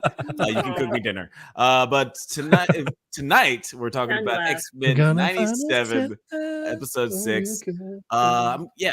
We were waiting for the continuation of Storm's. Oh my God, Jean's pregnant. I haven't seen this season at all. I really haven't. But what the fuck? Kirsten, to answer your question, no. So just want to point out, I think every intro has been different this season. I think so. Every episode, every intro has been different every time. At least they kept that banger of an opener. Right? This song, I feel like the first episode it was kind of lame. I think they've changed the song every episode too. I think the first episode it was just like super quiet version of it. I think You gotta throw it down like they did the 90s. No, how many episodes of the show? There's 10 okay, so if I'm not mistaken on this, they definitely said that there were 8 different versions of this song made for this show. Why? When they recorded this, they made 8 different versions, and They kept losing the track. Why? Yeah, it's because they're it's because they've been doing different like, so all of these intros are different as far as the what they show. So the little B-roll that they show has been different. And sometimes they go back to like shout out old episodes from the first series, like just little bitty moments that they don't even have to do, you know what I mean? But it also subtly connects to what the episode content is going to pertain to that episode. So it's some cartoon I think because the reason I'm bringing it up is just because I feel like it's not been talked about enough, not only by us but by other people who cover the show. I just feel like that shit is going to be something that people are talking about 3-4 weeks after the show is over, right? And but there's definitely things that are different from episode to episode, just in the intro.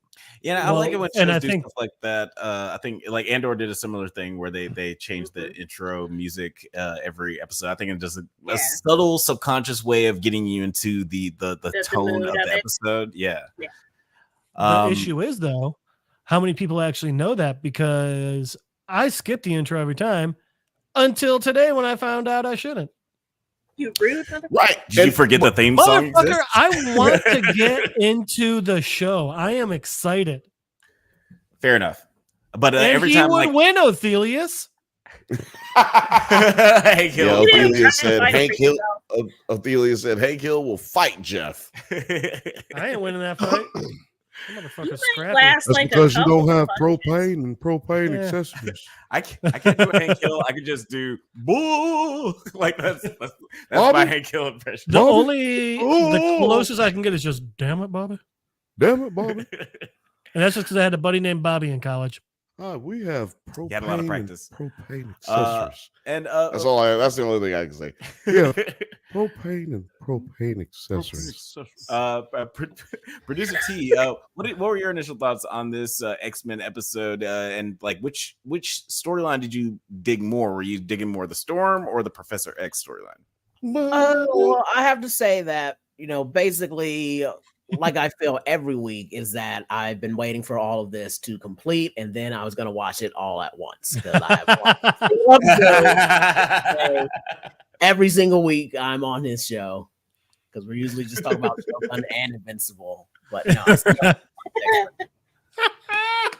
I love it. Yes, 2 for 2. I love it. See, that's the good news. On the first round, Alex was like, "Damn, everyone's seen it," but on this one, he made up.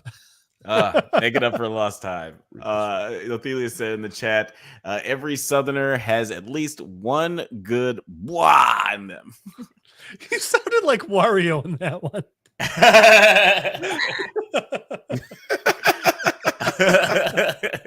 Oh, it was great. But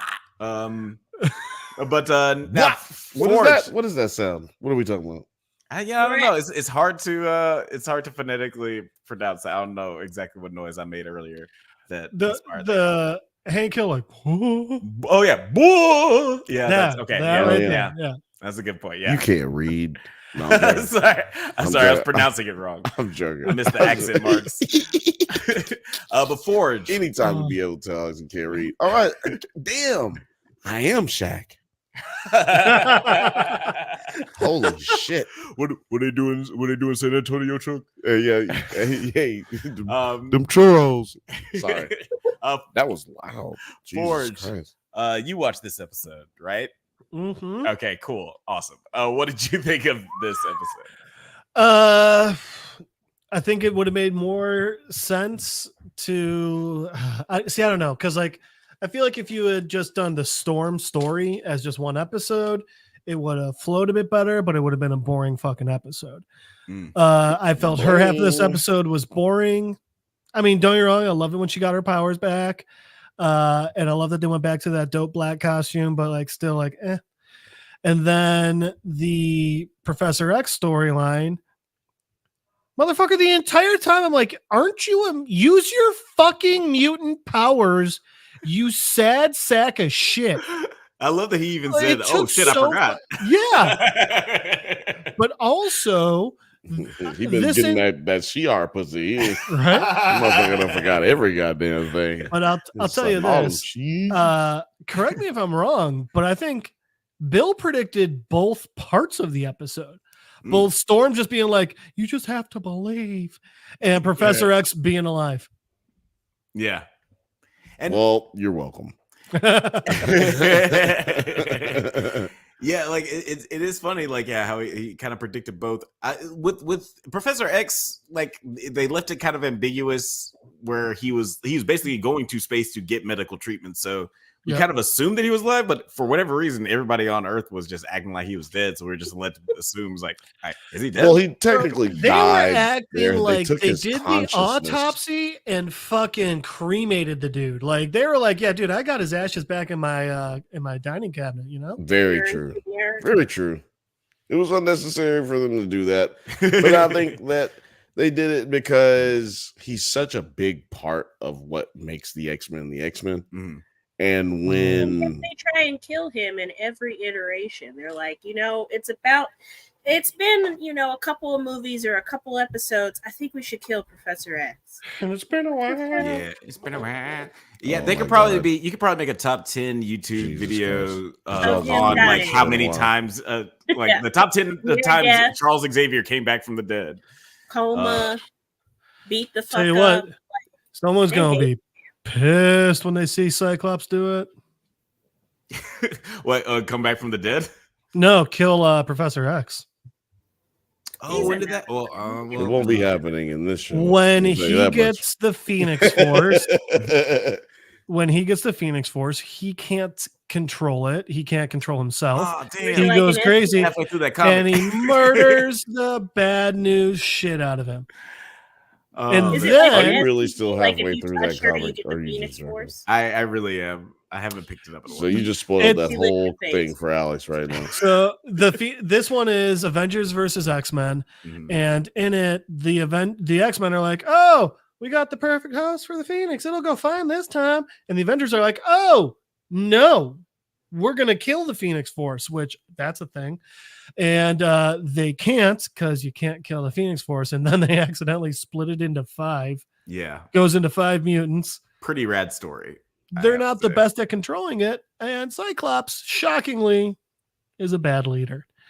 And then in the Ultimate Universe, he kills Magneto, and that one looks way more brutal. I would have never expected that of Cyclops. I've always hated that character. Cyclops is quietly amongst big time nerds. Cyclops is quietly the best Marvel villain of all time. I do want to. Hell, he is. He's casually looked over. It's a debate. It's a debate, But I do want to talk about the beginning of this episode. First of all, we got to read these comments. I've been looking at something else, not reading these comments. Oh yeah. Alex, you go here with this one. Othelia says Bill about to give Alex a Harry Potter book and challenge him to ice water challenge like 50 did Floyd. Yeah, hey, read this, nigga. Floyd Mayweather can't read. This is my shit right here. Hi, this is Floyd Mayweather. Hi, this is Floyd Mayweather. Sorry, Kirsten, what'd you say? Sorry. No, I was saying this one's got me. Xavier's got the life expectancy of a housefly. Yeah, man. And look, we haven't had a whole bunch of people use their powers and pass out, but Jean Grey did do it in this. Like, if y'all don't know, Jean Grey and everyone who uses their powers, their mental powers, always passes out right after they use them. And Professor X did it in this I episode? used to love. I know. I said I think that's. Well, no, Jean did it and Professor X did it in this episode. So we've had 2 pass outs from the only 2 what do they call them? Telepaths. It's usually those 2, though. It was in the original series. Yeah. It is in the movies. I love, though, Patrick Stewart would he would ham it up when he pass out in that chair, and he'd just be sitting over trying to drive it still. Like, they take great pleasure in these iterations of him in reminding you every so often that he is in fact wheelchair bound. They're but like, he's you know wheelchair what? bound. It's been a minute since we told you that he can't walk. Let's fuck him up. He's wheelchair bound, and he's like never using his powers to the top ability. Like he's like, it's like if you're wheelchair bound, maybe when the people who are trying to attack you, maybe you just fuck their brain up, maybe right? Scramble their mind. He's kind of like the Mark Grayson of telepaths, where he's like, I don't want to go too far with my powers because I know how strong I am, or I'm afraid of how strong I am. Right. I don't like that idea because I just feel like people like that just make stupid characters. Like, you got all these powers. There's so much bullshit going on. You want to save the world. All you got to do is just open your mind. You know what I'm saying? Do it. And I definitely did really like this. You're welcome. We did it, guys. We did it. We did it. Open your mind joke. But no, I did really like the storyline with the Xavier. Damn, what's her name? It's not the CR. CR is the name. Bird bitch. Lalandra. Lalandra. Well, you talking about the Empress? Yeah. Lalandra. I did like their relationship and this storyline, and to your point, I really like this opening where we get like a cameo from Ronan the Accuser, which we saw a very version of him from a very incredible actor, Lee Pace yourself in Marvel and Captain Marvel. He's so sweet too. I got to meet him once. Really, he seems like a sweet guy. I was at a premiere party for Bodies, this Bodies, is the Bodies. premiere It was really cool. Professor X. My bad. Don't you just fucking love that? And he smelled so good. Love what? He looks like he smells good. That you're a fan of is like a good person, Right, yeah. And just like chill to chat with. Where you just like you walk away after and I mean we talked for like a good 10-15 minutes. And it was like, that was really nice. You have a good evening. Right? Like I know a bunch of people like I know a lot of people got issues with Jordan, but I mean like 2 times my family's had some sort of interaction with him, and he's just been the nicest guy both times. Yeah, sometimes like I've heard, and he was funny when he was interacting with my brother. I'm gonna pull this up real quick. What y'all talking about? Green is not his color. What's up, Buddha Cafe? Thank you, Gladiator. Ronan, dear. I wanted to find the scene where she busts through the ship immediately. That shit was dope. And also, where she calls Earth ghetto. I saw that clip floating around where she calls Earth ghetto. I mean, is she wrong? And yeah, she does. That's not like a clip or anything. She flat out uses the word ghetto. I saw it. Great. Yeah, she uses the word ghetto. Do I have that? Oh shit, I just deleted something. So maybe I did, maybe I don't now. I don't know. That was fucking upsetting. But I felt like that was like a nice callback to, or I mean, maybe it's not a callback, but in Captain Marvel, one of the Kree is talking about Earth. Gemma Chan, actually, she's like, yeah Earth is a real shithole. I just love that we're just like the slum of the universe. It's like we're the Bed-Stuy of the universe. Yeah, you know, if you were rolling by, you're an alien, and you were driving by, and you could like do and see just a little bit of Earth, you'd be like, oh my god. Get it together. Yeah, we still use fossil fuels. Yeah. If you've never seen it, the first season of Miracle Workers does a really funny job of making fun of Earth. What a because good show. It's God, and he's like he goes to dinner with his parents and his brother and sister, and his brother and sister are just ragging on how shitty Earth is. It's awesome. Yeah, whole dinner. Just talking more about the I guess like the Professor X storyline. We do get like a really awesome scene, like we mentioned before. The Professor X, he finally flexes his powers, and he goes full on cerebral mode on everybody.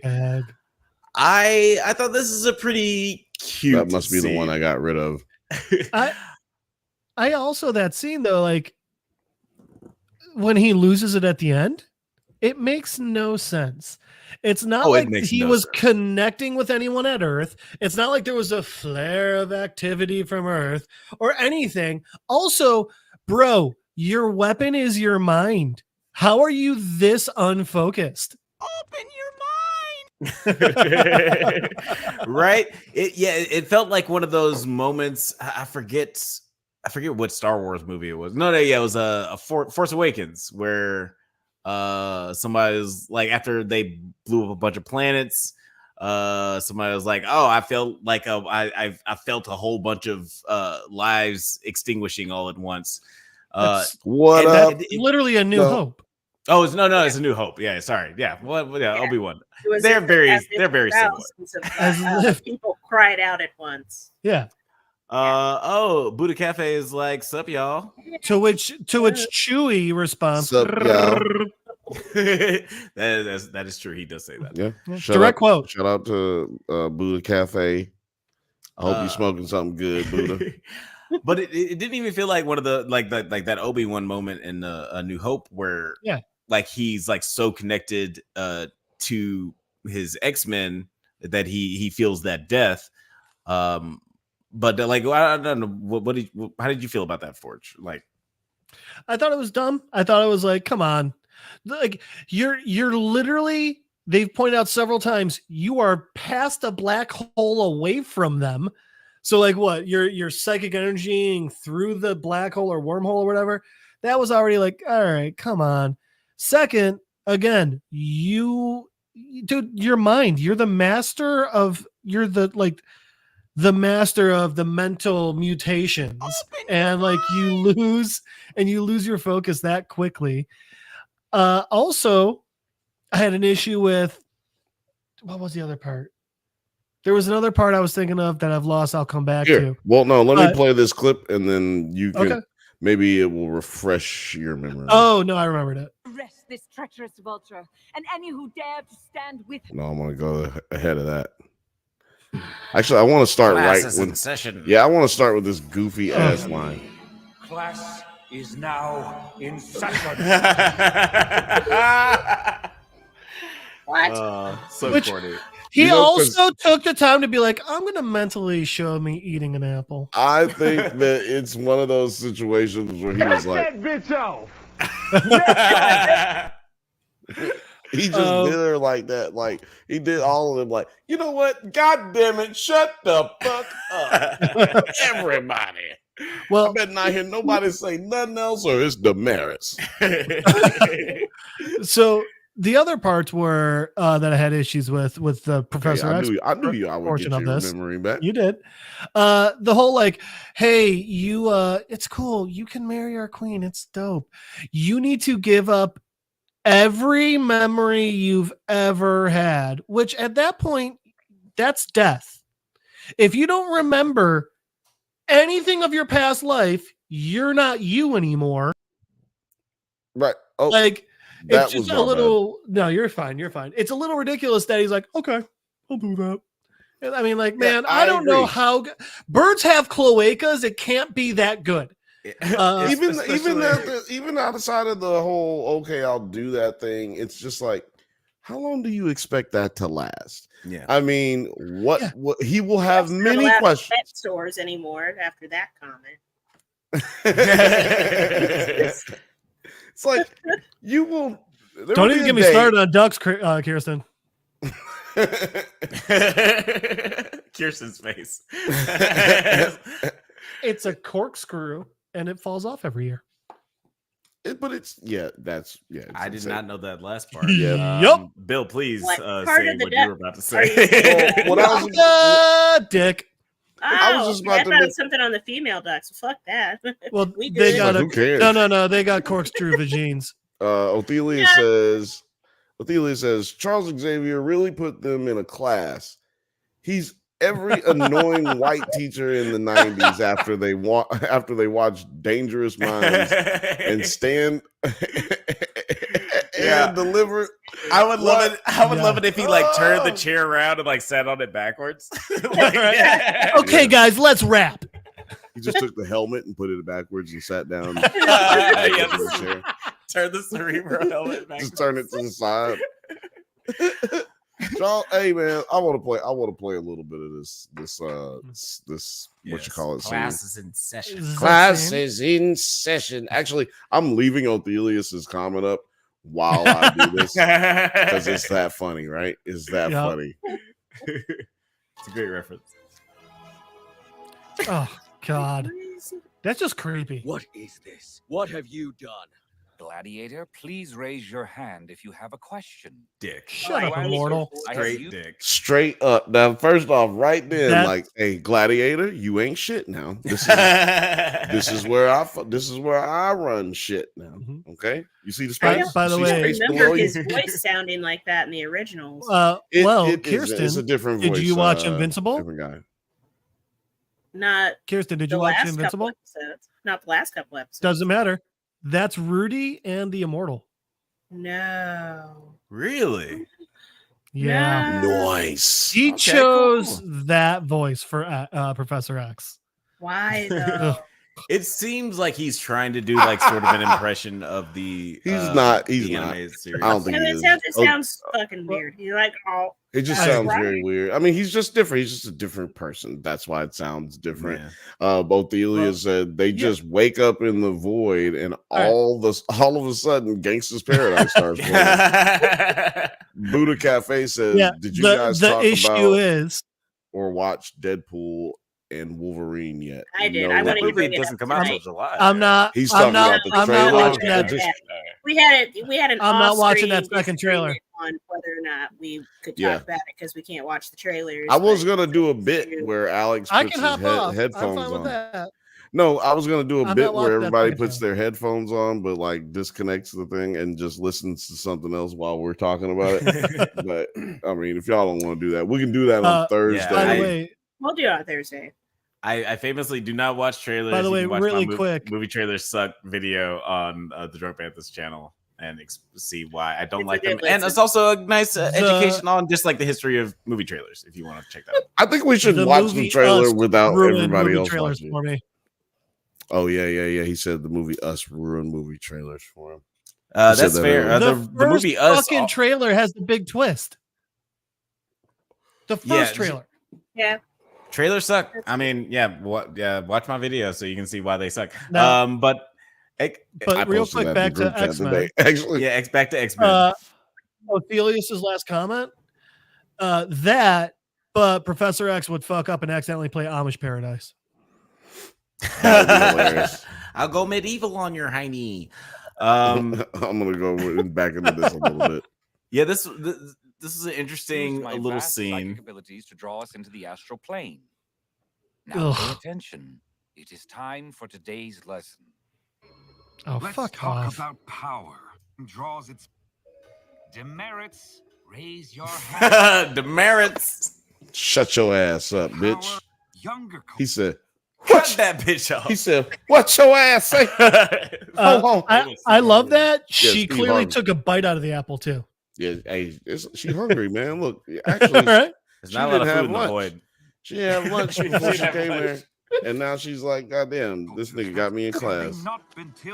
So I wanted to bring this up because I don't know if y'all remember, but remember that show Legion?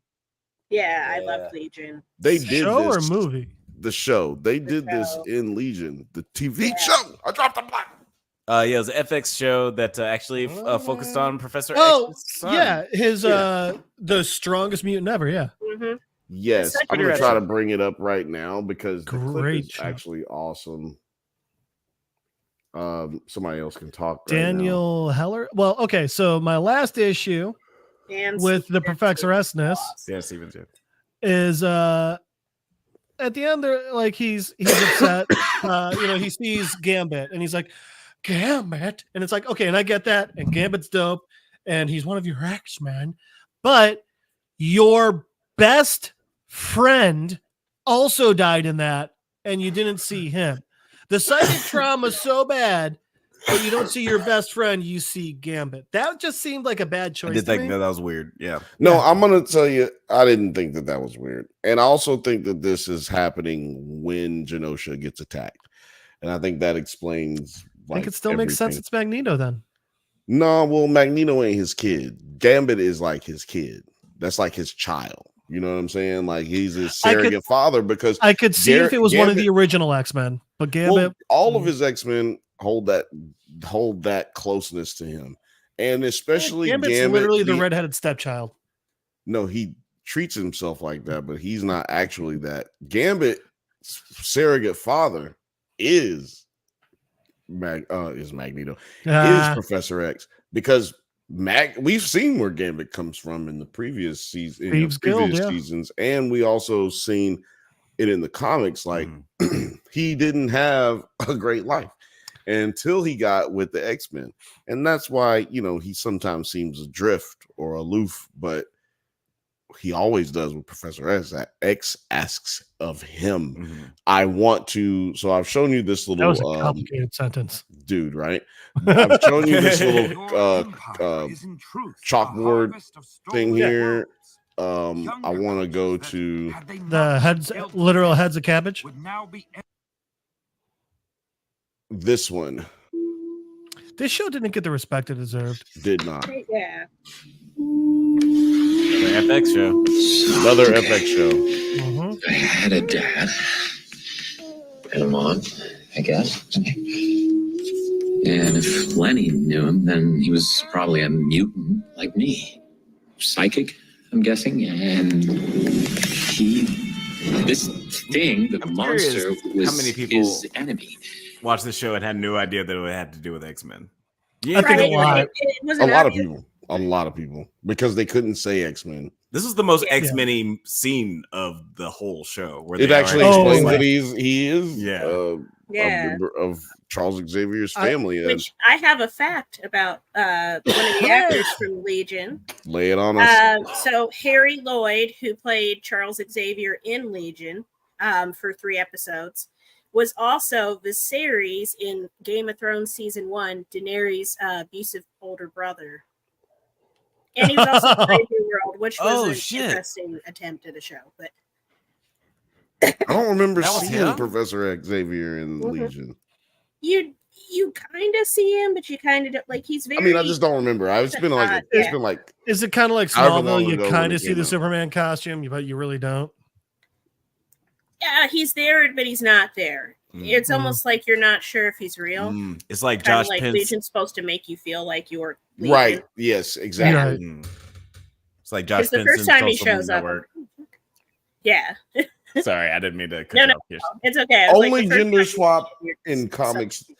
That's the only gender swap in comic book lore adaptation that I have been absolutely 100% on board with, because it wasn't like a forced thing.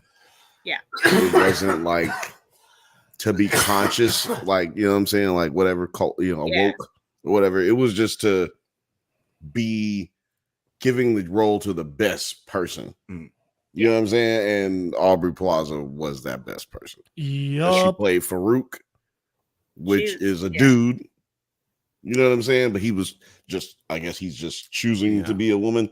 But that kind of gender swap is kind of, but do it when it makes sense. You know what I'm saying? Like, do it when it makes sense. And I thought it made sense then. Yeah, definitely. I don't want to be talking about Legion too much, like but a non-binary kind of character, because just didn't exist within either or.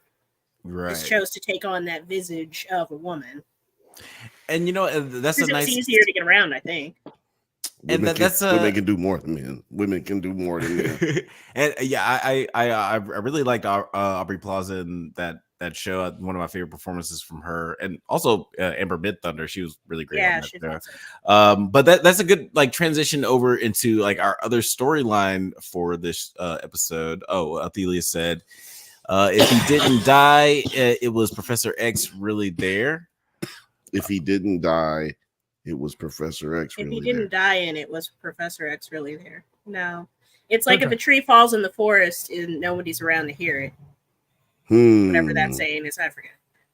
Yes, but it does make a sound. Out in his chair. Did he die? If don't put all of your eggs in one basketball.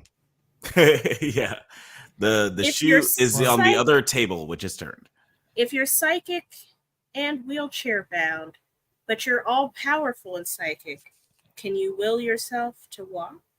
The more you know. Only when it's necessary. Like, I'm not saying, like, I'm not being ableist, like, oh, he should really try and work on that. No, but if you really needed to get the fuck out of a situation, I think Professor X is more than capable of floating the fuck at least across the floor. He is telepathic. The more you know. That's when we need the more you know. Yeah, I was just thinking in my head, we need the more you know. What'd you say, Jeff? It's because he's telepathic, not telekinetic. Because I was always wondering that when I was a kid too. Oh, I thought he was both. No, Jean Grey is both, which makes her technically stronger, but potentially. Well, she's also telepathically, technically stronger than him. Yeah, they just had to put all the blocks in because he's jealous. Yeah. I would like to see Jean Grey explored in a really good way in a live action movie. You made that sound dirty. I think that felt dirty when you said it. But they just make her so goddamn mealy mouthed, and then all of a sudden she's the Phoenix. So it's just too much of an abrupt because she's like, "Hi, Scott." There's and then all of a sudden, I'll kill everyone. Well, they don't do the work with Jean or Scott. To your point, that has really changed in this series, and that's what makes this series really fucking dope. I like that update. They've made Cyclops more dope. They've made they've made him more powerful, and you know what I mean. Like he was kind of a dweeb in the movie and in the cartoon. Yeah, he's a bitchy little man. More assertive. Mm-hmm. You know, like she's not just running behind Scott. She's like on her own shit, not to spoil anything too much for you, but in this episode, though, we have a big storyline, big time plot that took place. Storm getting her powers back. Now, we predicted that because me and Jeff had already talked about the comic book. She gets her powers back in the comic book thanks to Forge and a little bit of, action, just like comics are. Yeah. They have to fight some demon, which ends up happening in this episode. Jeff, how did you? I got excited for a minute. I was like, some action. Black Hell. She get a little. Well, they did actually. That actually did happen too. There was cheek slapping from Forge and Storm. So they boned. Are you doing the sexy Charleston, Kirsten? And it wasn't until this episode. Yeah, it was totally an uncoordinated dance. I apologize.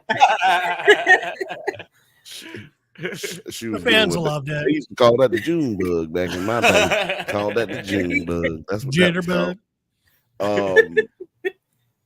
What was I about to say? Oh, in the comic books, they do slap cheeks, and I think it's insinuated in this episode a little bit more that they slapped cheeks several times. Like, so this is what I went back to. So when we're introduced to him in episode 3, at the end of episode 3, Forge pulls up on Storm at a bar.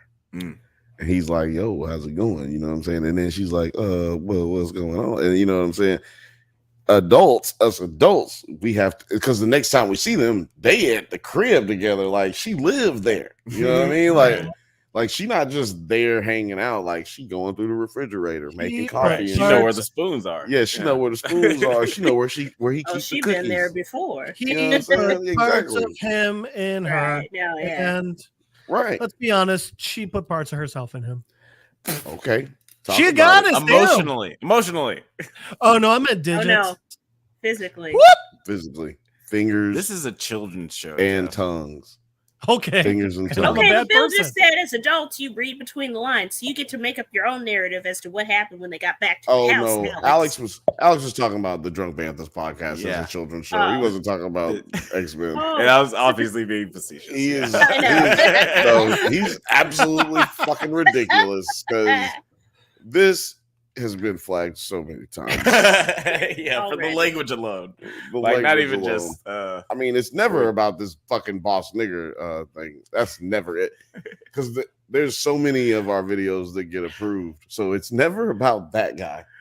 It's always about 70% of the time that guy's head is covering the ER. So I guess it's like fine. Usually if I say cunt or like twat. Or no, that's why I've been more creative, like finger popping and slapping cheeks. Yeah. Hey, that was a hit in 1947 or whatever. Finger popping time. It was popping time. Finger. I feel so good. Yeah, it's a real good time. Hey, yeah. Sandlot, song about fingering ladies. I think you mean Wendy Peppercorn. Yeah, sorry, fingering Wendy Peppercorn. God damn. We need to talk about X-Men. Yeah, sorry, we need to talk about X-Men. We need to get back to the topic. Look, I love the comments because I'm always able to use the comments to segue. I can always shut everybody up and then move on to the next thing. If you ever want a good Jean Grey storyline, hold on. I'm going to bring it back to you. Because I want you to bring that up because I saw you and got it.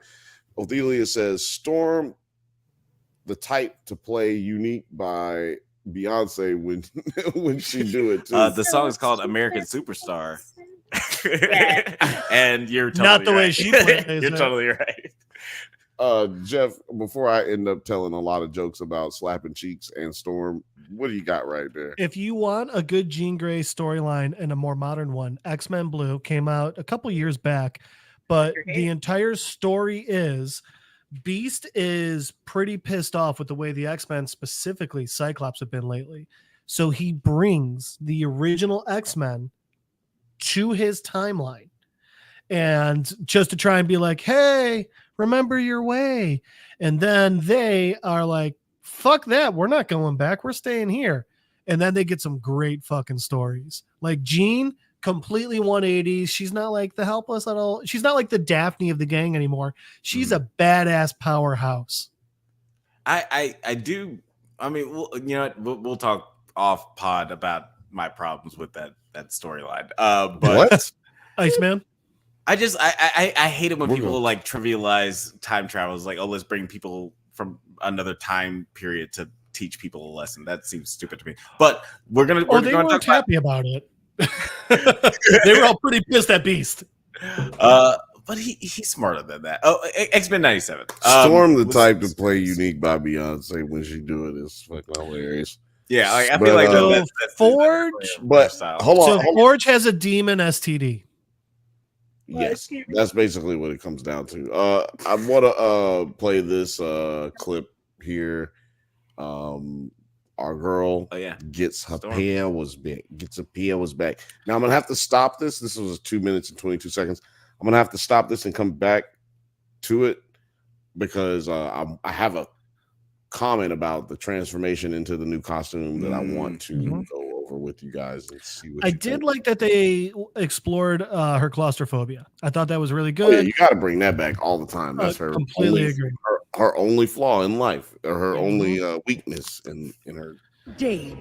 Oh no, dating Wolverine was kind of a weakness. No, that's her best relationship. Yeah. He take care of you. Executioner's neutralizer was not the only weapon tamping down my gifts. I love Forge just like, yeah. Get it, girl. Lie. And I believed it. Be smart. Oh. Believe the lie. Deny your power. Play dead, or humanity will thunder down upon you and your kind. You all are an echo So weird of who spine. I am.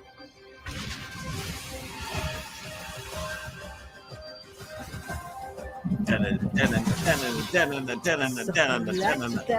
thunder, for I am. Kind of a corny line. I really wish they got the rights to AC/DC for this scene.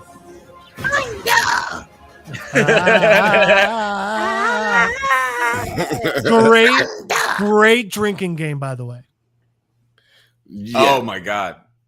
What's Blackout the drinking game? You drink every time they say thunder.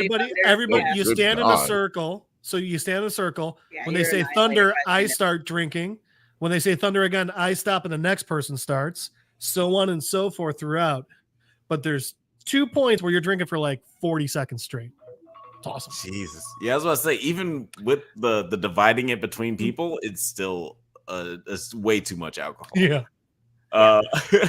You drink. First off, you drink beer, and second off, I was in the frat in college. But what did you guys think of this moment? Like, well, we're gonna play a little bit of. Oh, sorry. Athelius said in the comments, Auntie got her edges laid and is ready to show out. Yeah, she's ready for the runway.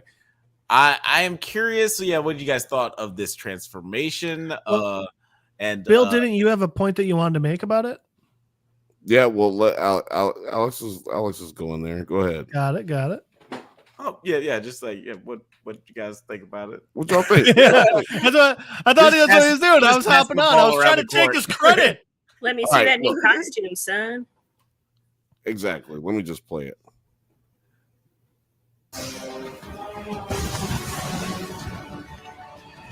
Weird demon motherfucker. He gone.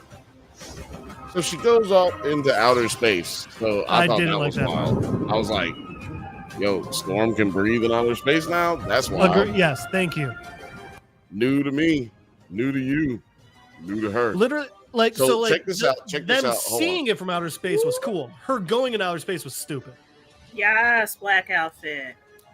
Okay, so the only reason I can be okay with her both going in outer space and also materializing like an outfit and like tracks and like and everything. In the middle of that. Yeah, she would have got a herd in, like she got a nice big. You have to scare all those animals for. only way I can be okay with all of this is that like it's one of those things where science and magic sort of intertwine in Marvel lore, and what is never considered. Some people are I feel like they consider Storm a mutant, but she's actually just straight up a goddess. Yeah, she is. Yeah, and that's like sort of her thing. And like in Africa, a lot of like people there think that she's like the god of the weather or of rain. But and I feel like that like sort of played more as just like a lore of the culture of that area. But I think just overall in the lore of X-Men that she's just a straight up god. But what do you guys think about this? Are you cool with this? Well, actually, before asking about the transformation, you had there was something about the transformation that you wanted to bring up specifically. Yeah, I believe that there's a lot of Sailor Moon type transformation, like Sailor Moon. When there's these transformations, like the Goblin Queen. I've been looking for that Goblin Queen transformation scene where Jean Grey turns into here it is, where she turns into the Goblin Queen. That shit is wild to me because this is Sailor Moon. Like, let's get here. There we go. Mommy's having a bad day over here. Had a bad day. God,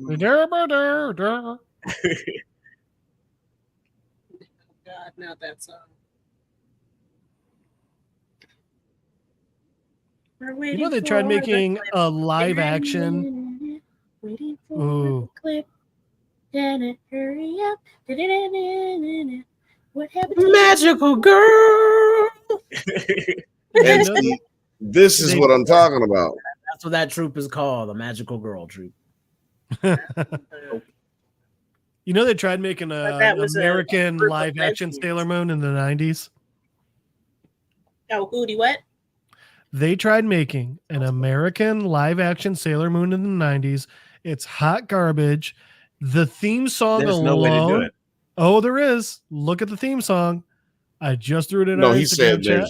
there's no way. I'm sorry, to do there's it. no way to do it well. Right. That's what he did. Yeah. Oh, yes, correct. But The theme song alone is one of the funniest things I've ever seen in my entire fucking life. Oh, God damn it. I just realized y'all didn't see anything that I was just trying to show y'all. No. I was waiting. That's why I was like, all right, live action America Sailor Moon. Yeah. So y'all ready for this shit? Because it's amazing. So yeah, this is Sailor Moon, but I just want to show y'all the transformation. And I'm sorry that there's so many spoilers. Yeah, sorry, Kirsten. The spoiler from episode 2? I'll still watch it. 1. So yeah, like Jean Grey has that transformation change here. Magical world. Dark desire. Sailor Penis. Yeah, that's Oh, that's Sailor weird Penis. Sailor Moon shit. Right?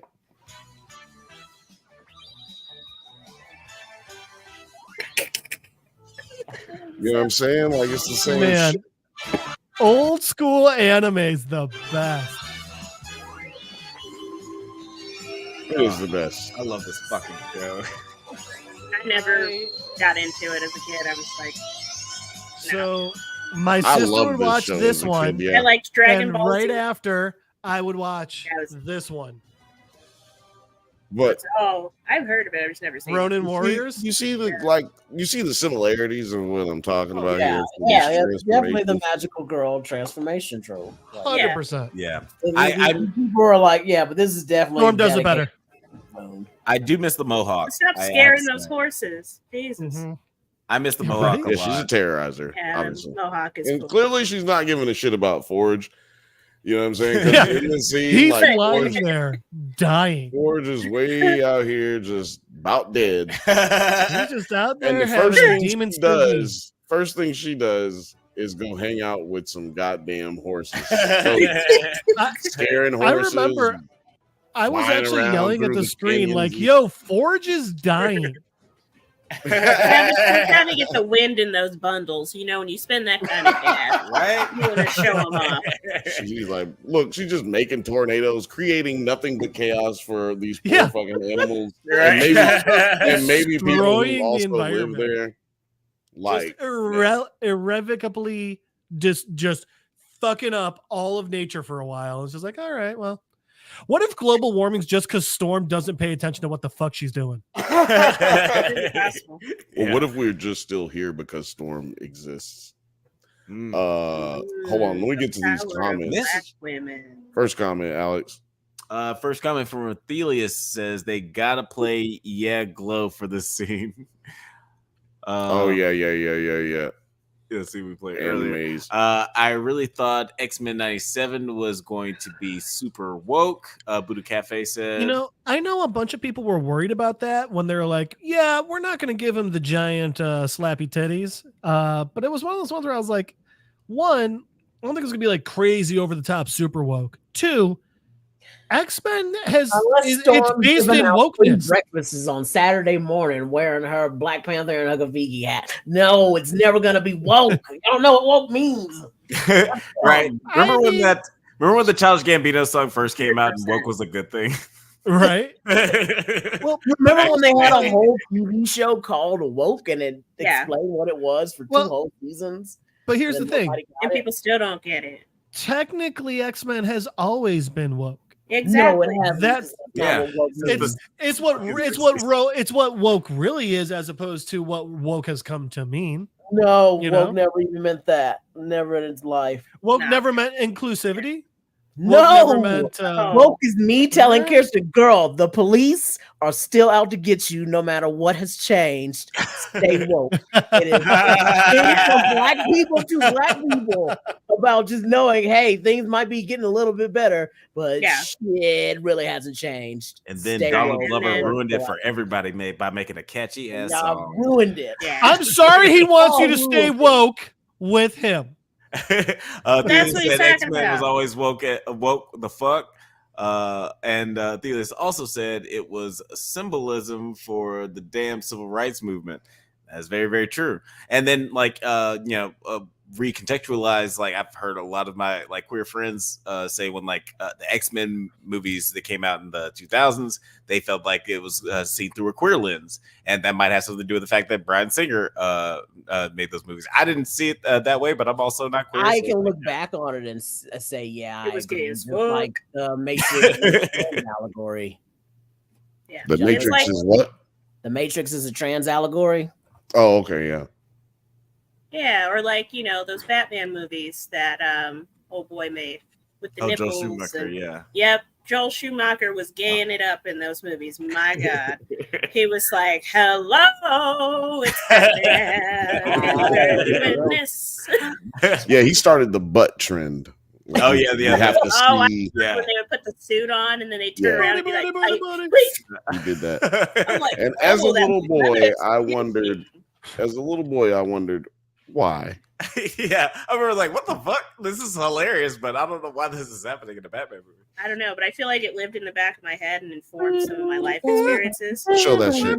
I forgot Kelsey fucking Grammer was in this Yes. You forgot he was a beast? yeah. Kelsey. You're tripping. You Yeah, forgot. Hardly surprised doing I don't have anything these ever. on my Like, Blu-ray. he was him. Yeah, and, you clearly haven't seen the Marvels. yeah. You clearly haven't seen his best movie ever, which is The Marvels. No. Money Plane. there. It is. Yes. Jesus Christ. We Money Plane. No, we that's- have to move on. Yeah, we do have to. May the 9th.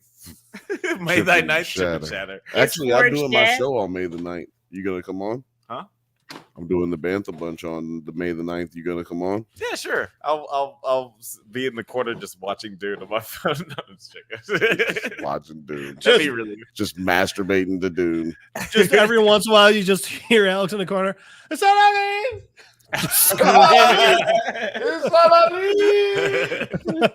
That's when you'll know he has finished. Right into the popcorn bucket as he should. I'm taking a shot off of that Have one. you guys seen the X-Men or the Deadpool and Wolverine popcorn buckets? Yeah, they just took it and ran with it. They're like, we know you're going to It's stick even your dick funnier. in this, so Yeah, we're just gonna keep Here you doing go. It's- more weird. it's literally a fucking fleshlight. popcorn. I'm loving weird Jesus. popcorn bucket season. I want more. Man, I want one to have like a hand in the middle of it, so like it's called the handy. I just think Why don't we just get one with a For dick Mamma in Mia it, 3. a hand with a dick in it? Let's just put that in popcorn box. Put a dick in the box. Going. We don't have to worry about any of this other shit. So back to Hold on. Before you go. Nine Ophelia weeks, says, "Well, we know why y'all not getting monetized. Damn. Rude. Yeah. Oh, That's why y'all Thelia's should. gets That's us. why y'all should go ahead, like Hey. and subscribe, and goddamn join. Hit the join button. All that shit. Hey, if Nori and the fucking Oh, Dream and also- Champs can get monetized, we should be able to get monetized. Yeah, Come also, on. make Tell sure you YouTube go. to stop such a prude. Like Exactly. Go ahead. Go to the Drunk Banthas merch store. It's in the link. And get your shit up. You know what I'm saying? Help us Yeah. out. Because we clearly not getting this episode monetized. it's Alex, like what- 1985. so- Do you know where your kids are? They should be in fucking bed. If you're still watching this and they're My up, dick in you're the bad. box, baby. It's, sorry, I had like a weird thought. It's like somebody puts in the comments, it's like, oh my god, my kids are dead. It's like I haven't been watching my kids What for the fuck? 45 Oh my minutes. god. Wow, Yeah, that'd be you really- took it and ran with it, Alex. Jesus. Yeah, I really Christ. ran with it. And why would Charles somebody Barkley. comment? Why would they just Charles check on Barkley. their kids? But I'm the Charles Barkley. Check on your kids, everybody. It's starting to get concerning. At the ranch, for Jesus' mother's spell book to expel the demon, and then Storm helps him search for a rare cactus that can cure the poison, and then she cures him and shit. Now there's The not cactus is called penicillin. He's got an STD. Word. What did you guys think of like this? I guess like the reveal of, or like the way that they got rid of the demon and everything, because we all sort of speculated that it was Shadow King, but they didn't explicitly say that it was Shadow King. They just It kinda said wasn't Shadow a demon. King. It was a demon. Yeah. Unfortunately, we was wrong. Is that disappointing? I was kind of disappointed. I was disappointed that I was wrong. Yeah, you goddamn right. Forge, were you disappointed at all? It was just kind of. It was just all kind of it was kind of useless. Like, okay, what's the point of this demon even being here if there's not like a further use of it? It would have made sense if after Storm got her powers, then she had to fight it, but it's like, nope.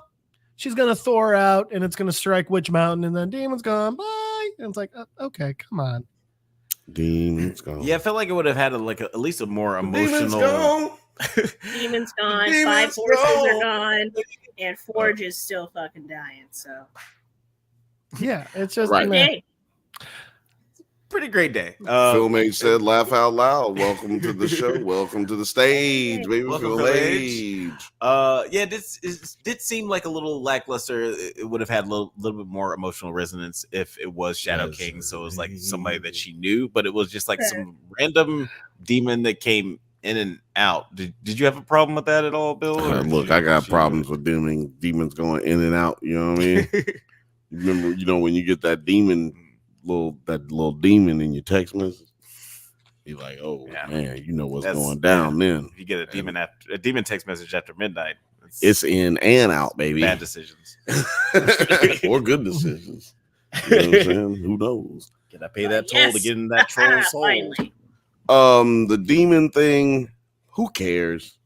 There's always something that in comic books that's like short and weird, and you feel like it didn't need to happen. But you know what? Usually it's unnecessary detour. I feel like that is what we were talking about. Were we talking about this off pod or on pod? Anyway, like filler episodes. Yeah. We were talking about this off pod. I don't like filler episodes, and I feel like it's completely unnecessary. But to a degree, you do have to fill in time between, big bads. Yeah. This channel, this episode and the next episode. Like, you do have to create something that connects, but also is just, something that I need to get from episode 1 to episode 2, episode 3. Write a good story. Like, I don't understand filler episodes. The point of you don't need to write a filler episode. Just write a fucking story. Exactly. Just tie it into the rest of it. It doesn't have to be like, oh, and then they went to the mall, and all of a sudden the mall blew up because it was 8 demons and Cyclops lost his glasses. I don't need the trip to the mall. I don't need the demon in the desert and the 5 horses she murdered after she got to leave. Just write the story. And that's why I feel like this taking the class. Like, come on now, moving along. This episode is a filler episode, but it's a great episode. Like, you know what I mean? Like, it's still great. It doesn't. It's if you had to rank filler episodes, it'd probably rank up there really high with filler episodes of all time, because we got a lot of questions answered. We still sat with one main character. Really, we had 2 main X-Men that we sat with, Professor X and Storm. Yeah. They both went through high stakes trials and tribulations. Yeah. And both of them felt like so Xavier's trials and tribulations he was going through, he had overcome them. He had thought, damn, it's over. I convincing these niggas, like, this is all gonna be okay. And then Gambit's dead. And he's like, oh shit. The same thing happened for Storm. Like, I got my powers back. I love this nigga. I'm gonna suck his duck. Well, I'm gonna sick his duck right after this. You know what I'm saying? I'm gonna take a shower and sick his duck because I've been playing with horses. And then she realizes Genosha has been attacked. So that's what I'm saying. Like, it tells you where we are in the time frame, because she sees the same thing that Beast and everybody are watching at the mansion. So you're on the exact same time that they're watching. If you feel like, if you're uncomfortable with whatever with these types of situations, then probably you want to stop watching or whatever. Remember when the lady said that? That's the exact same thing that happens right there. So both of them are experiencing the same thing in parallel to not being with the X-Men right now. to trying to find their own life, to define themselves outside of what they've been doing for the last 20 years. Yeah. And to your point, like they're both. I feel like both of these storylines are very close. I could have kept going. I could have just kept talking.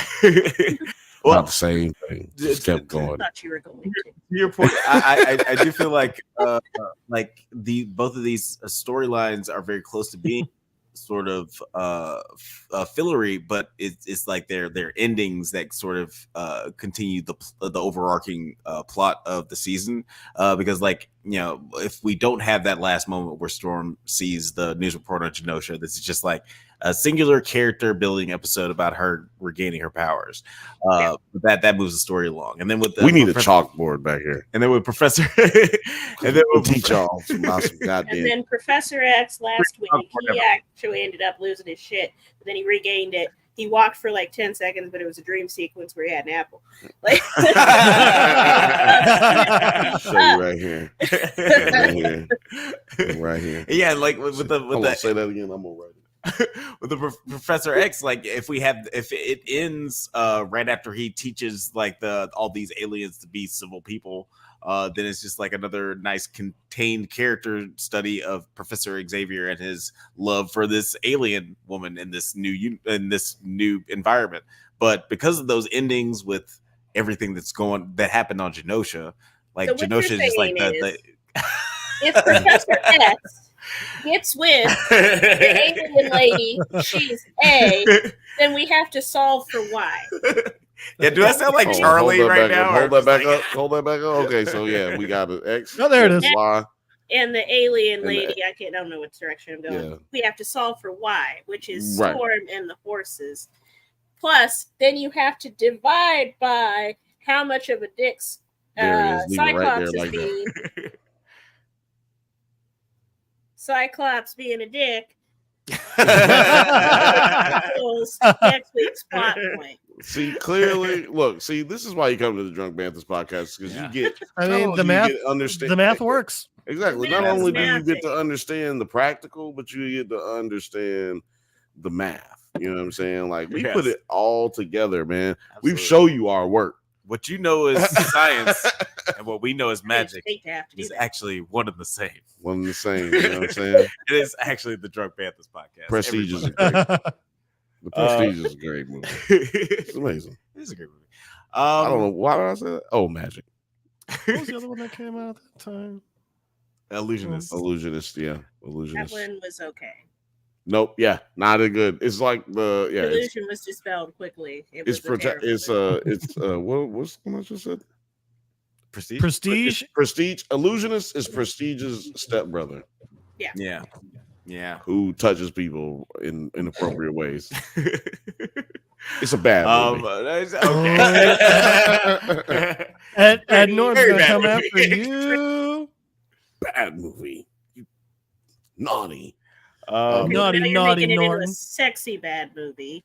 That's a bad movie. You know what's funny? When we start talking like this is when the most people start watching. Like, right, the weirdest what the fuck is this? I don't know why. It's like, but then when you start talking about like when we start getting like real into what we're talking about, and start talking about the nitty and the gritty, the bones of the meat and the potatoes of what's going on in these shows.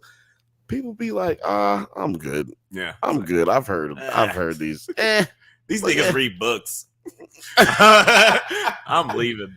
These niggas read. But as soon as we start talking crazy, the same thing on the Bantha Bunch. As soon as we start talking about Puff Daddy, it's like, okay, let me stay for a little while. Yeah. How does the YouTube know that we're about to start talking about? It's not the YouTube. It's just people come in and then they stay if we talking about Puff Daddy. But if they they not staying. Oh man, I said Puff Daddy a lot because hopefully people will stay. They hear that. Yeah, Puff Daddy. Bad boy Don't say it again. Don't say it again. He might show up. He might show up. Holy shit, Alex! And that's a lot worse than it used to be. 3 times in a reflective surface, he will. That's just he'll bad boy right through. Like our apartment is as far off the grid as you can get if he's trying to like escape custody. Music and Coffee Studio. Athelia said that's a little too in character for Alex to say when that nigga read as good as Floyd Mayweather. Hi, I'm Floyd Mayweather. Hi, I'm Floyd Mayweather. It's one of my favorite things I've ever heard in my life. One of your Floyd favorite bullying of like 50 Cent bullying the shit out of fucking Floyd Mayweather because he can't read. Yeah, it's pretty great. It was a third grade reading level, and everyone thinks it's hilarious. But he's rich. He's rich enough for it not to matter. Yeah, he's rich. Yeah. Wow. Yeah. Anyway. Right? Can you imagine being so rich that not being able to read is not an issue? Dude, right? I mean, I feel like it's going to backfire on you at some time, unless you just know legal terms that are in contracts. Like those are the only words that you know in the English language. You better hope that you have somebody good to explain it to you, or else, that's what I'm saying. Like in print that they take $1,000 from you every fucking hour, and you'd be like, okay. Exactly. That's what I'm saying. Like you should be unless everything you know how to read is just in your contract. Those are the only words that you know, but you don't know how to read anything else. If that's not your situation, you're gonna have some serious financial problems. But he seems to be very well off. He's competent enough. He's more competent than I'm convinced that most of Congress is too old to be able to read anymore, and so they're just like making it up. You think that you can't read based off of your age? I love that because it's like you're going backwards in life. They're it's going like into Benjamin mental Button. decline. They're all fucking octogenarians. You can't be old as fuck and have comprehension levels that are sharp anymore. You're not sharp. They're very rarely sharp. Sorry if anybody can hear me burping. I just, I hate when I'm listening to a podcast and I hear somebody fucking swallow. I fucking hate that shit. What's to say, Alex? Buddha Cafe says in the comments, if you guys became superhero or villain, who would you want to inherit your abilities through science, mutation, magic, technology, or natural? I'm gonna let wait. I think that's supposed to be how would you want to inherit? Yes. How? Yeah. Okay. So Ron Burgundy. I'm going to go with Terry first. We're gonna make these, not too long answers, but Terry, I'm gonna let you go first. Probably in the way that it doesn't backfire on me the most. Yeah. It would probably be like a mutation or something if it was in my genes. I feel like science can always give you cancer or some shit, and magic might have a curse. Technology just doesn't seem like it would always be dependable. It seems like something can go wrong with that. So I would say I like it to be in my genes, I guess. Okay. That's the genes. He's the genes for him. Some Jordache genes. So we're like talking natural, Batman, technology, Iron Man, magic, Doctor Strange, mutation, the X-Men, science, Hulk. Does that sound like a good comp for everything? Yeah, that's pretty much it. Yeah. Or the Flash. Or Flash. Yep. Yeah. Science accident. What about you, Forge? I'd also go mutation. Same general reasons. The science one, I don't know, that one could mess you up a little bit. Look at Peter Parker going all extra spidery. If you go natural, like I want actual superpowers if I'm going to go ahead and be one. I don't want just Batman or Shang-Chi. What else we got? Magic. Okay. Magic, I mean, I don't know. That takes a lot of learning and I'm lazy. And technology. I'm not putting in those hours.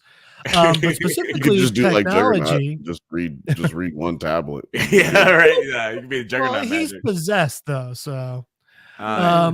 And then technology. I'm going to go especially now. There was actually a book that I read a while back, and I got the audiobook. It's only okay. It's not written the best, but it's a fun story. But a part of it is it's Confessions of a D-list supervillain, and the guy is an Iron Man type, but he one of the big issues. Confessions of a D-list supervillain sounds like a movie sounds like a book that Magneto wrote when he retired. Right. He's an A-lister. He's at least a B-list. Yeah. But a big part of the book is the guy just talking about how like he's not rich. So every time he leaves a battle, he has to put so much time and money into repairing his suit and figuring out how to do it on the cheap and make it better. And that's just fuck that. Unless you're rich, you're not on the technology is not going to work. It's like Mr. Freeze having to get the Well, no, that's the whole point. I think is if it's technology, I feel like you got to be. But rich. I'm not. But I'm not rich, so I'm going with a mutation, bitch. Okay, if it's technology, you could either be rich or you're the SWAT cats. The SWAT cat? That's what I'm saying. Yeah, you don't have to be rich. You could be building shit.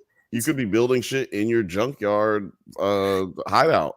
Right, like Riri Williams is rich, the Ironheart. She just found a bunch of shit. Right. Just super smart. Yeah, she's a thief. Yeah, Riri did a SWAT cat style. KirstYn. Not a thief, she borrowed that shit. KirstYn, same question. I'd rather get it, just naturally born or mutation too. I just feel like magic, I read too much already, so magic, it would be an accident. Like I would accidentally magic myself into some powers. Like, oh shit. Now what? and technology, I don't care to use it like that. Oh, unless yeah, because I feel like technology you blow yourself up. You could blow yourself up, or you hooked yourself to the wrong thing, give yourself cancer through technology because you radiated yourself, which also parlays into science. Yeah. How is Bruce Banner even alive? Like he should have so much cancer, just riddled with cancer. So you heard it here first. KirstYn says the Hulk's a tumor. He's just a wig walking tumor. He's not a tumor. So were you were so if I remember correctly, was it just magical accident? Is that what you're saying for No, she said mutation. No mutation. Yeah, I would go with mutation because I would do myself a mischief by reading too much. It'd be like, oh, this magic looks great.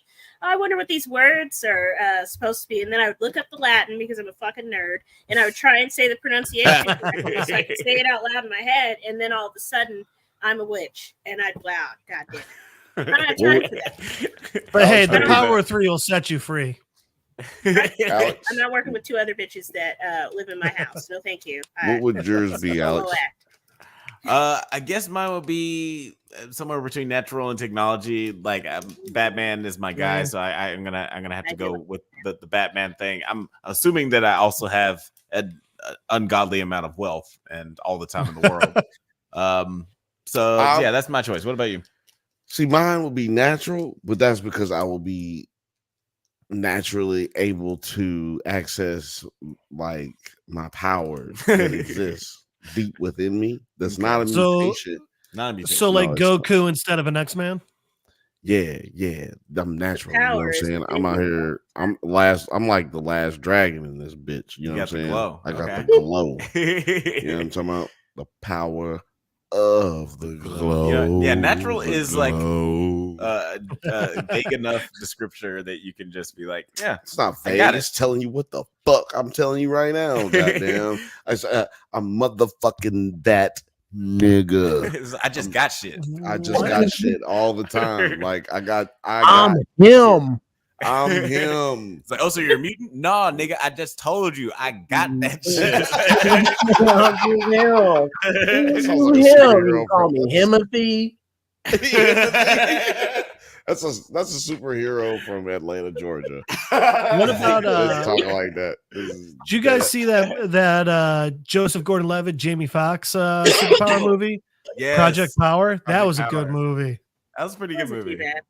And they gave him Mantis Shrimp. And dude, Mantis Shrimp is fucking insane, by the way. That was on Netflix, right? Yeah. I think so, yeah. Look, can I just separately in their own superhero movies, they weren't that great of a role. When he Project was Robin, it was 8 or something. Yeah. We've jumped off and then the rails a when little bit. Boy was Electro, that sucked ass. The second version of Electro was much better, though. Yeah. Retcon Electro was way better. That's just supposed to show you how bad that movie was. It had nothing to do with the people in that movie. It had to do with the writers. It had to do with the producers. It had to do with the studio, because Sony Pictures is really not actually a good producer of films and I mean, it really isn't. They've gotten lucky with the animation, but yeah. You didn't love Morbius? Every once in a while, when they're not paying attention to their filmmakers, they'll be able to squeeze a good movie out there. So I just want to go to, because this Buddha Cafe. I've given my answer now. We've all given our answer, and I just want to say thank you for that comment. Look, that's the whole point, y'all. If y'all give these comments, damn good one, we will get, y'all get us going, and we will keep the conversation going. I just want to point out, Ophelia said, I just like this comment. He said, Congress is hell's waiting room. And I love that. I can't disagree with that too much. It's like Florida. It's like Florida. You know what? Florida is America's penis. And how dare you say something controversial yet true? Ophelia said to the answer of the question, technology. What powers would you want, hero or supervillain, through science, mutation, magic, technology, or natural? Ophelia said technology. I'm trying to put candy paint and doves on my Iron Man suit. Iron Man. No. Iron Man. Iron Man. I'm Iron Man. Batman. Superman. Hey, Thursday we're gonna keep talking about. Thursday we're gonna keep talking about Terrence Howard on the. Oh, not that show. Wig, please! I have to talk about it. Don't spoil. I have no to spoilers. because I don't understand. No spoilers. I truly do not. We're gonna be talking about. There was no context. We're gonna be talking about it for sure. But Buddha Cafe says genes equals natural. So that's what I'm talking about, baby. But doesn't that fall into mutation though? No, like your like because you can be mutated by later. Yeah, exactly. Because if there's an X gene, but it could like happen to you later. It's natural, but it's still a mutation. Natural. What I'm talking about. Color. Yeah, maybe she's born with it. Maybe it's. You beat him by a second. You beat him by a second. Go. The fifth Bantha also said in the comments, "What's up, Morgan? Mutation so long as you don't get something shitty," and that's why I didn't say mutation because I'm not trying to be that weird nigga with the translucent skin. I'm not trying to be dude, the nigga. What's his name? Meat worse. that died with Magneto, the little nigga who can only get rid of your powers, but he ugly and green. Leech. Yeah, Leech. You look like dog shit, and all you do is make other people like less of themselves. I'm good. Right? Or Zeitgeist. Hey, who was the one that Dominic Monaghan played in? Was it Wolverine Origins? He make the light bulbs turn on and off. Oh yeah, that's the stupidest shit. That shit was so I stupid. think he's turning knobs like sucks. I think he was supposed to be a tech, a technopath. Yeah, he was. Yeah, just sucked. Yeah, no, I just think he was a kid, so that's kind of what Magneto could be dope. His power was inconvenience. He could just walk close to your house and turn off your TV and shut off your lights and piss you off.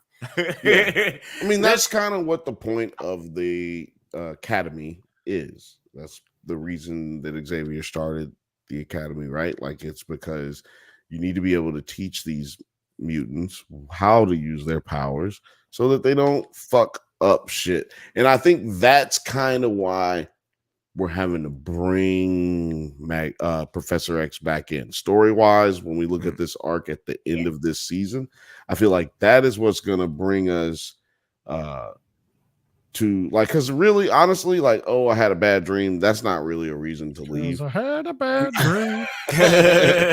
I do want to point out also that he mentions that they were drinking wine.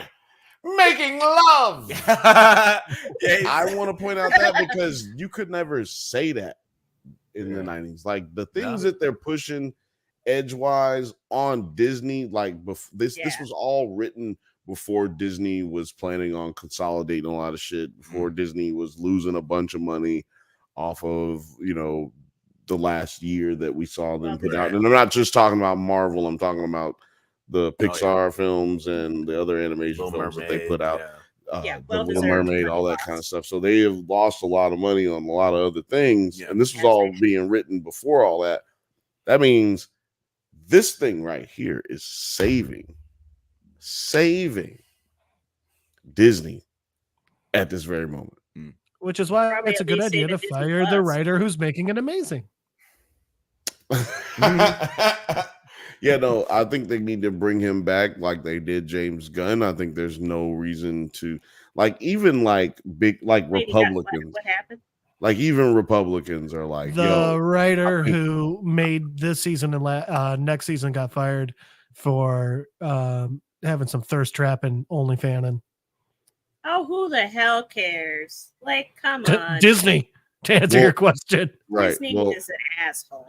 It's not Disney. I want to say it's not just Disney. I think that's a Bob Iger type of decision. Like, I don't want. We need as little. What do you call it? Controversy as possible going into this move. Right. Morgan said, "What up, fam? Glad to be here for a little while. Welcome, happy to have you here, buddy. Happy to have you all the time." Othelia says, "No, that's amazing. Free electricity. You know what?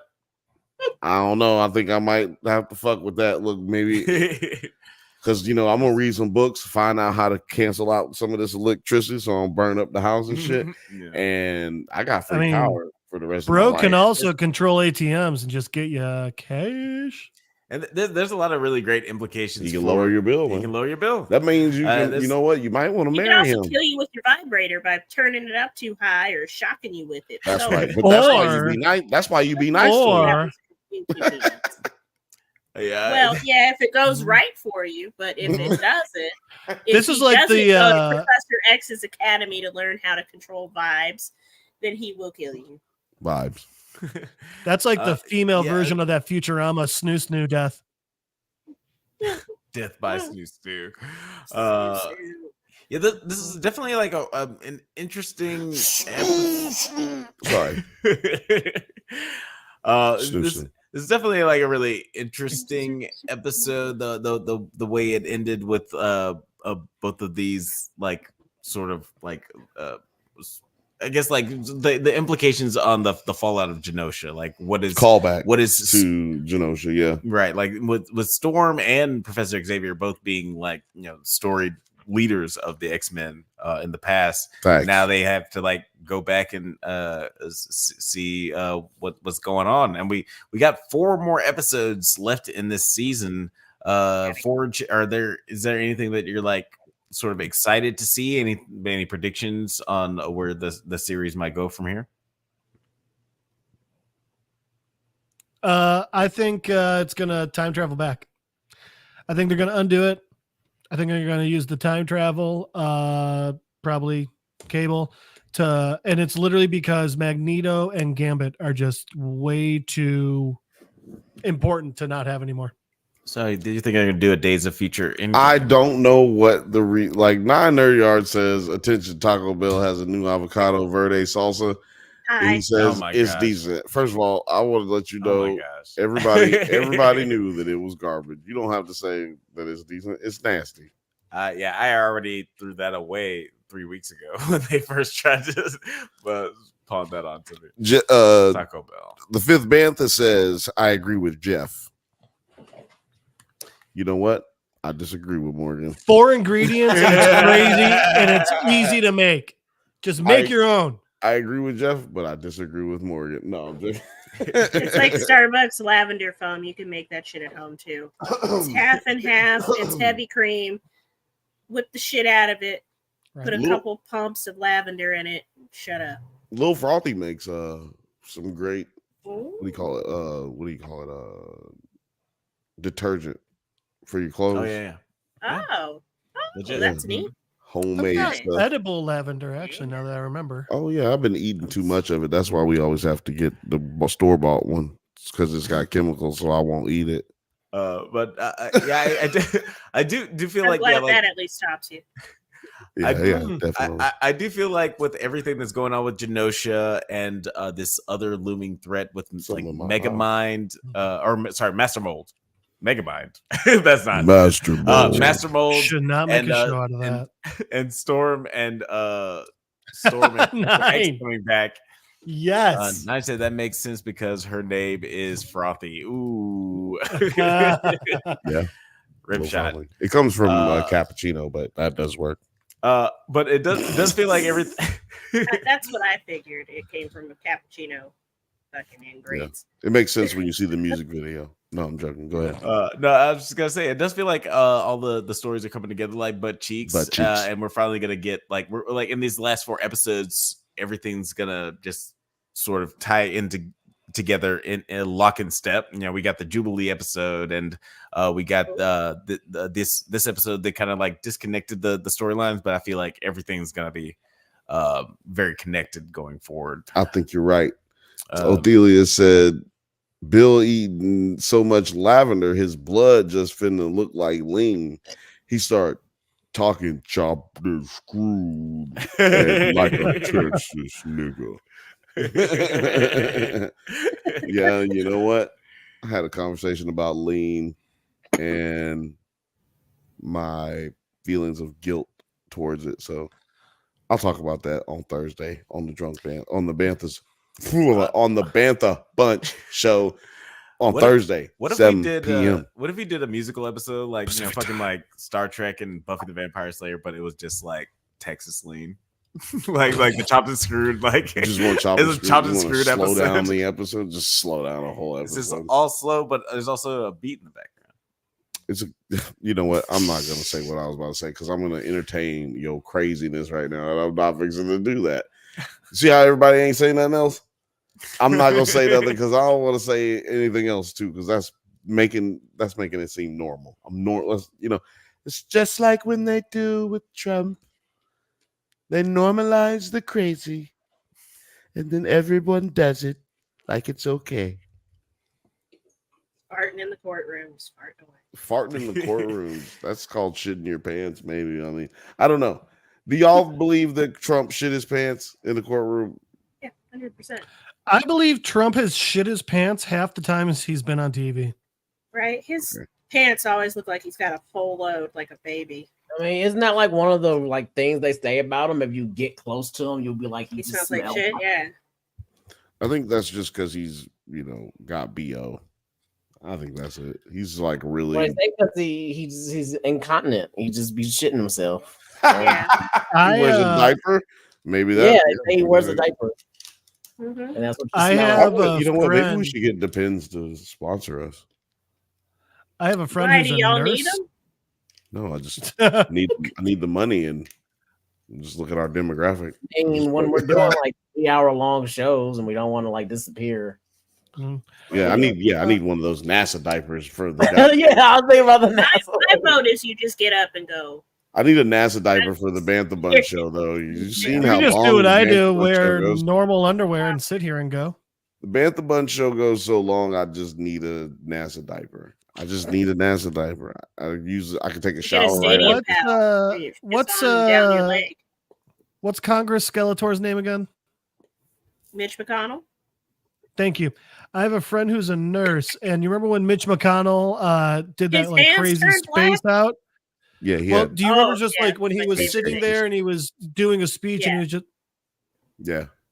And everyone's like, "Oh, he had a stroke." My friend's a nurse. She's like, "No, I've seen it hundreds of times. He was pooping himself. He's old and he was pooping. He was just shitting his pants on national TV." Ophelia said, "Glitch McConnell." Because he totally glitched. He had the beach ball going right there. Yeah, he was busy pooping. No, I think it was the real timeline we live in. How? I think that his face was. I did have to explain simulation theory to a friend today. I think it was a reaction to shit. Like, you know what I mean? Like, I think it was one of those moments. And that scene from Family Guy. Yeah. And then Othelia says, Bantha Bunch, June 27th edition. Everyone just talks slow as hell.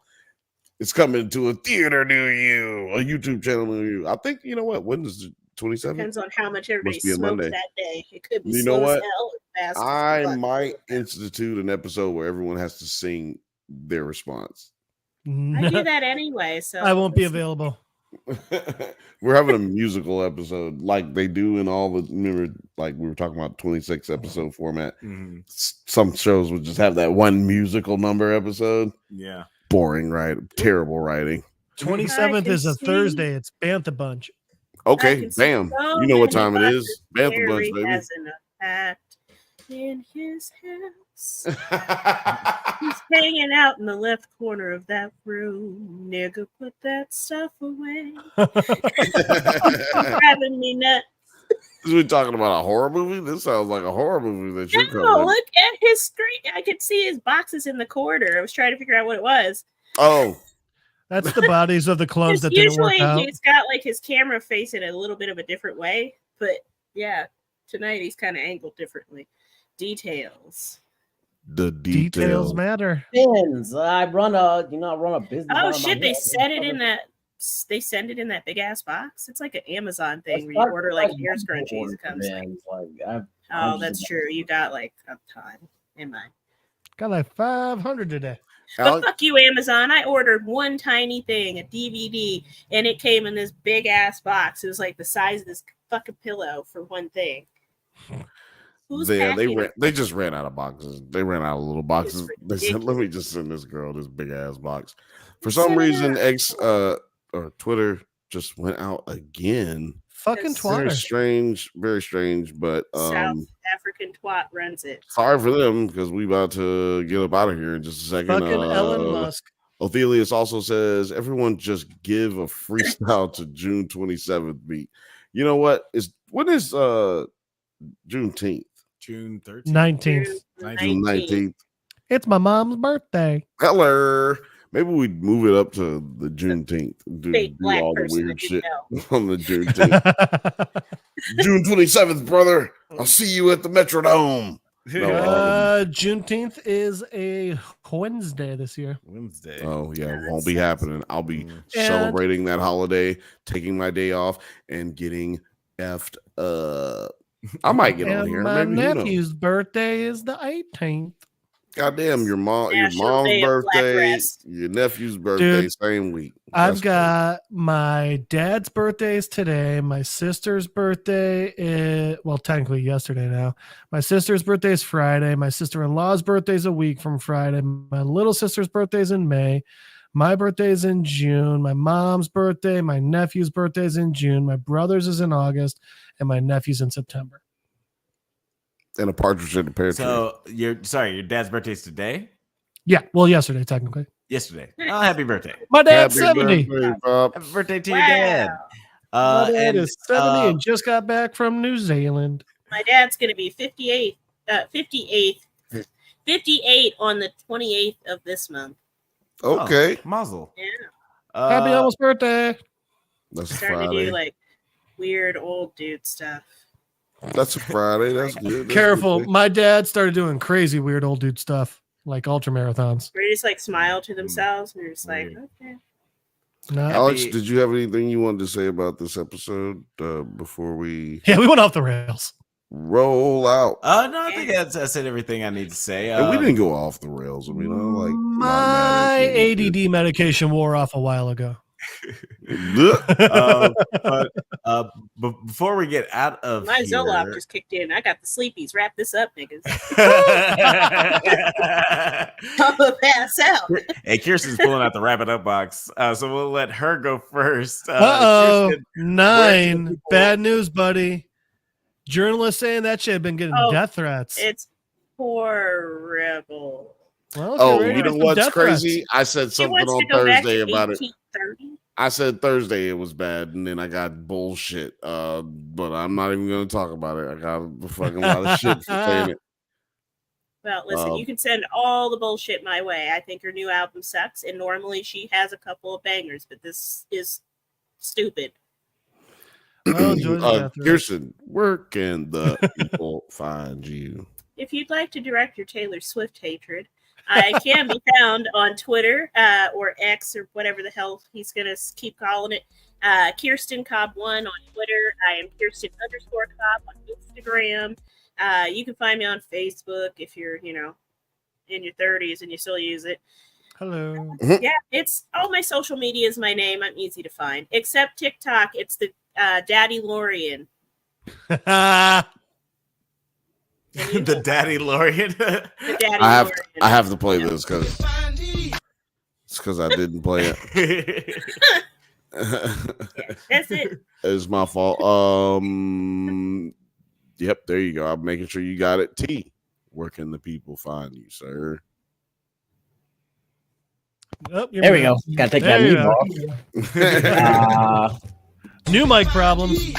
New mic problems. You can find me at my Instagram at tpensco, where you can find, and let me adjust the camera, all these new pins that I have, because apparently it's Lesbian Awareness Week or something.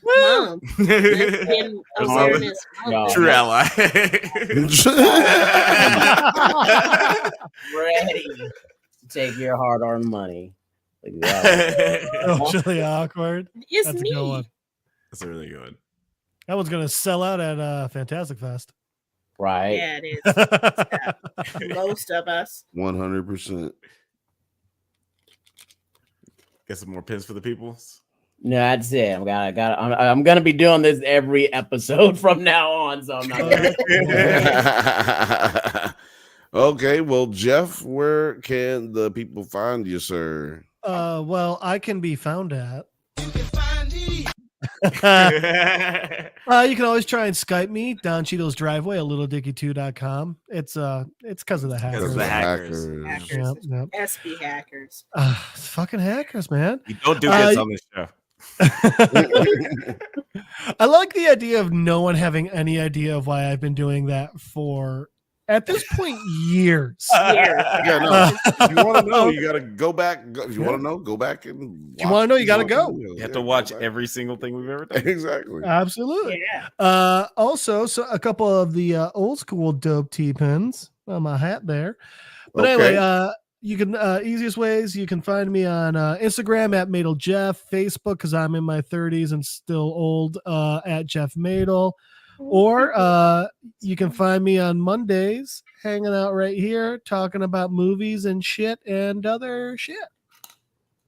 Shit on shit. Hell yeah. Hold on. I'm sorry. I'm trying to put You're this good. shot down.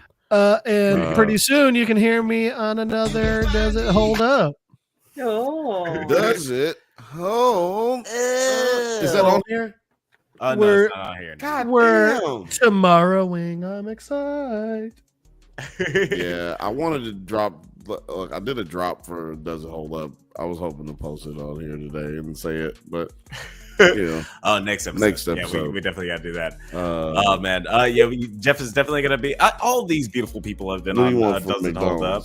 I'll tell you in a second after I do the outro for the show. So long. Thank you guys so much for listening to the Drunk Banthas podcast. We do this every Monday at 8 p.m. Pacific time, but don't forget to like and subscribe so you can get updates on new videos. Check us out on Twitter, IG, TikTok, likewise, Letterboxd, all the internet things at the Drunk Banthas. Until next time, stay safe, my little mutants, and may the force be with you. Don't be a hater. Just hit like, hit subscribe. It's okay. Do it. It's okay. Shout out to Othelia. You Shout know out to you want Morgan. to. Shout out to Nine. Shout out to everybody who commented. Buddha Cafe. We love you. Building. Whoa.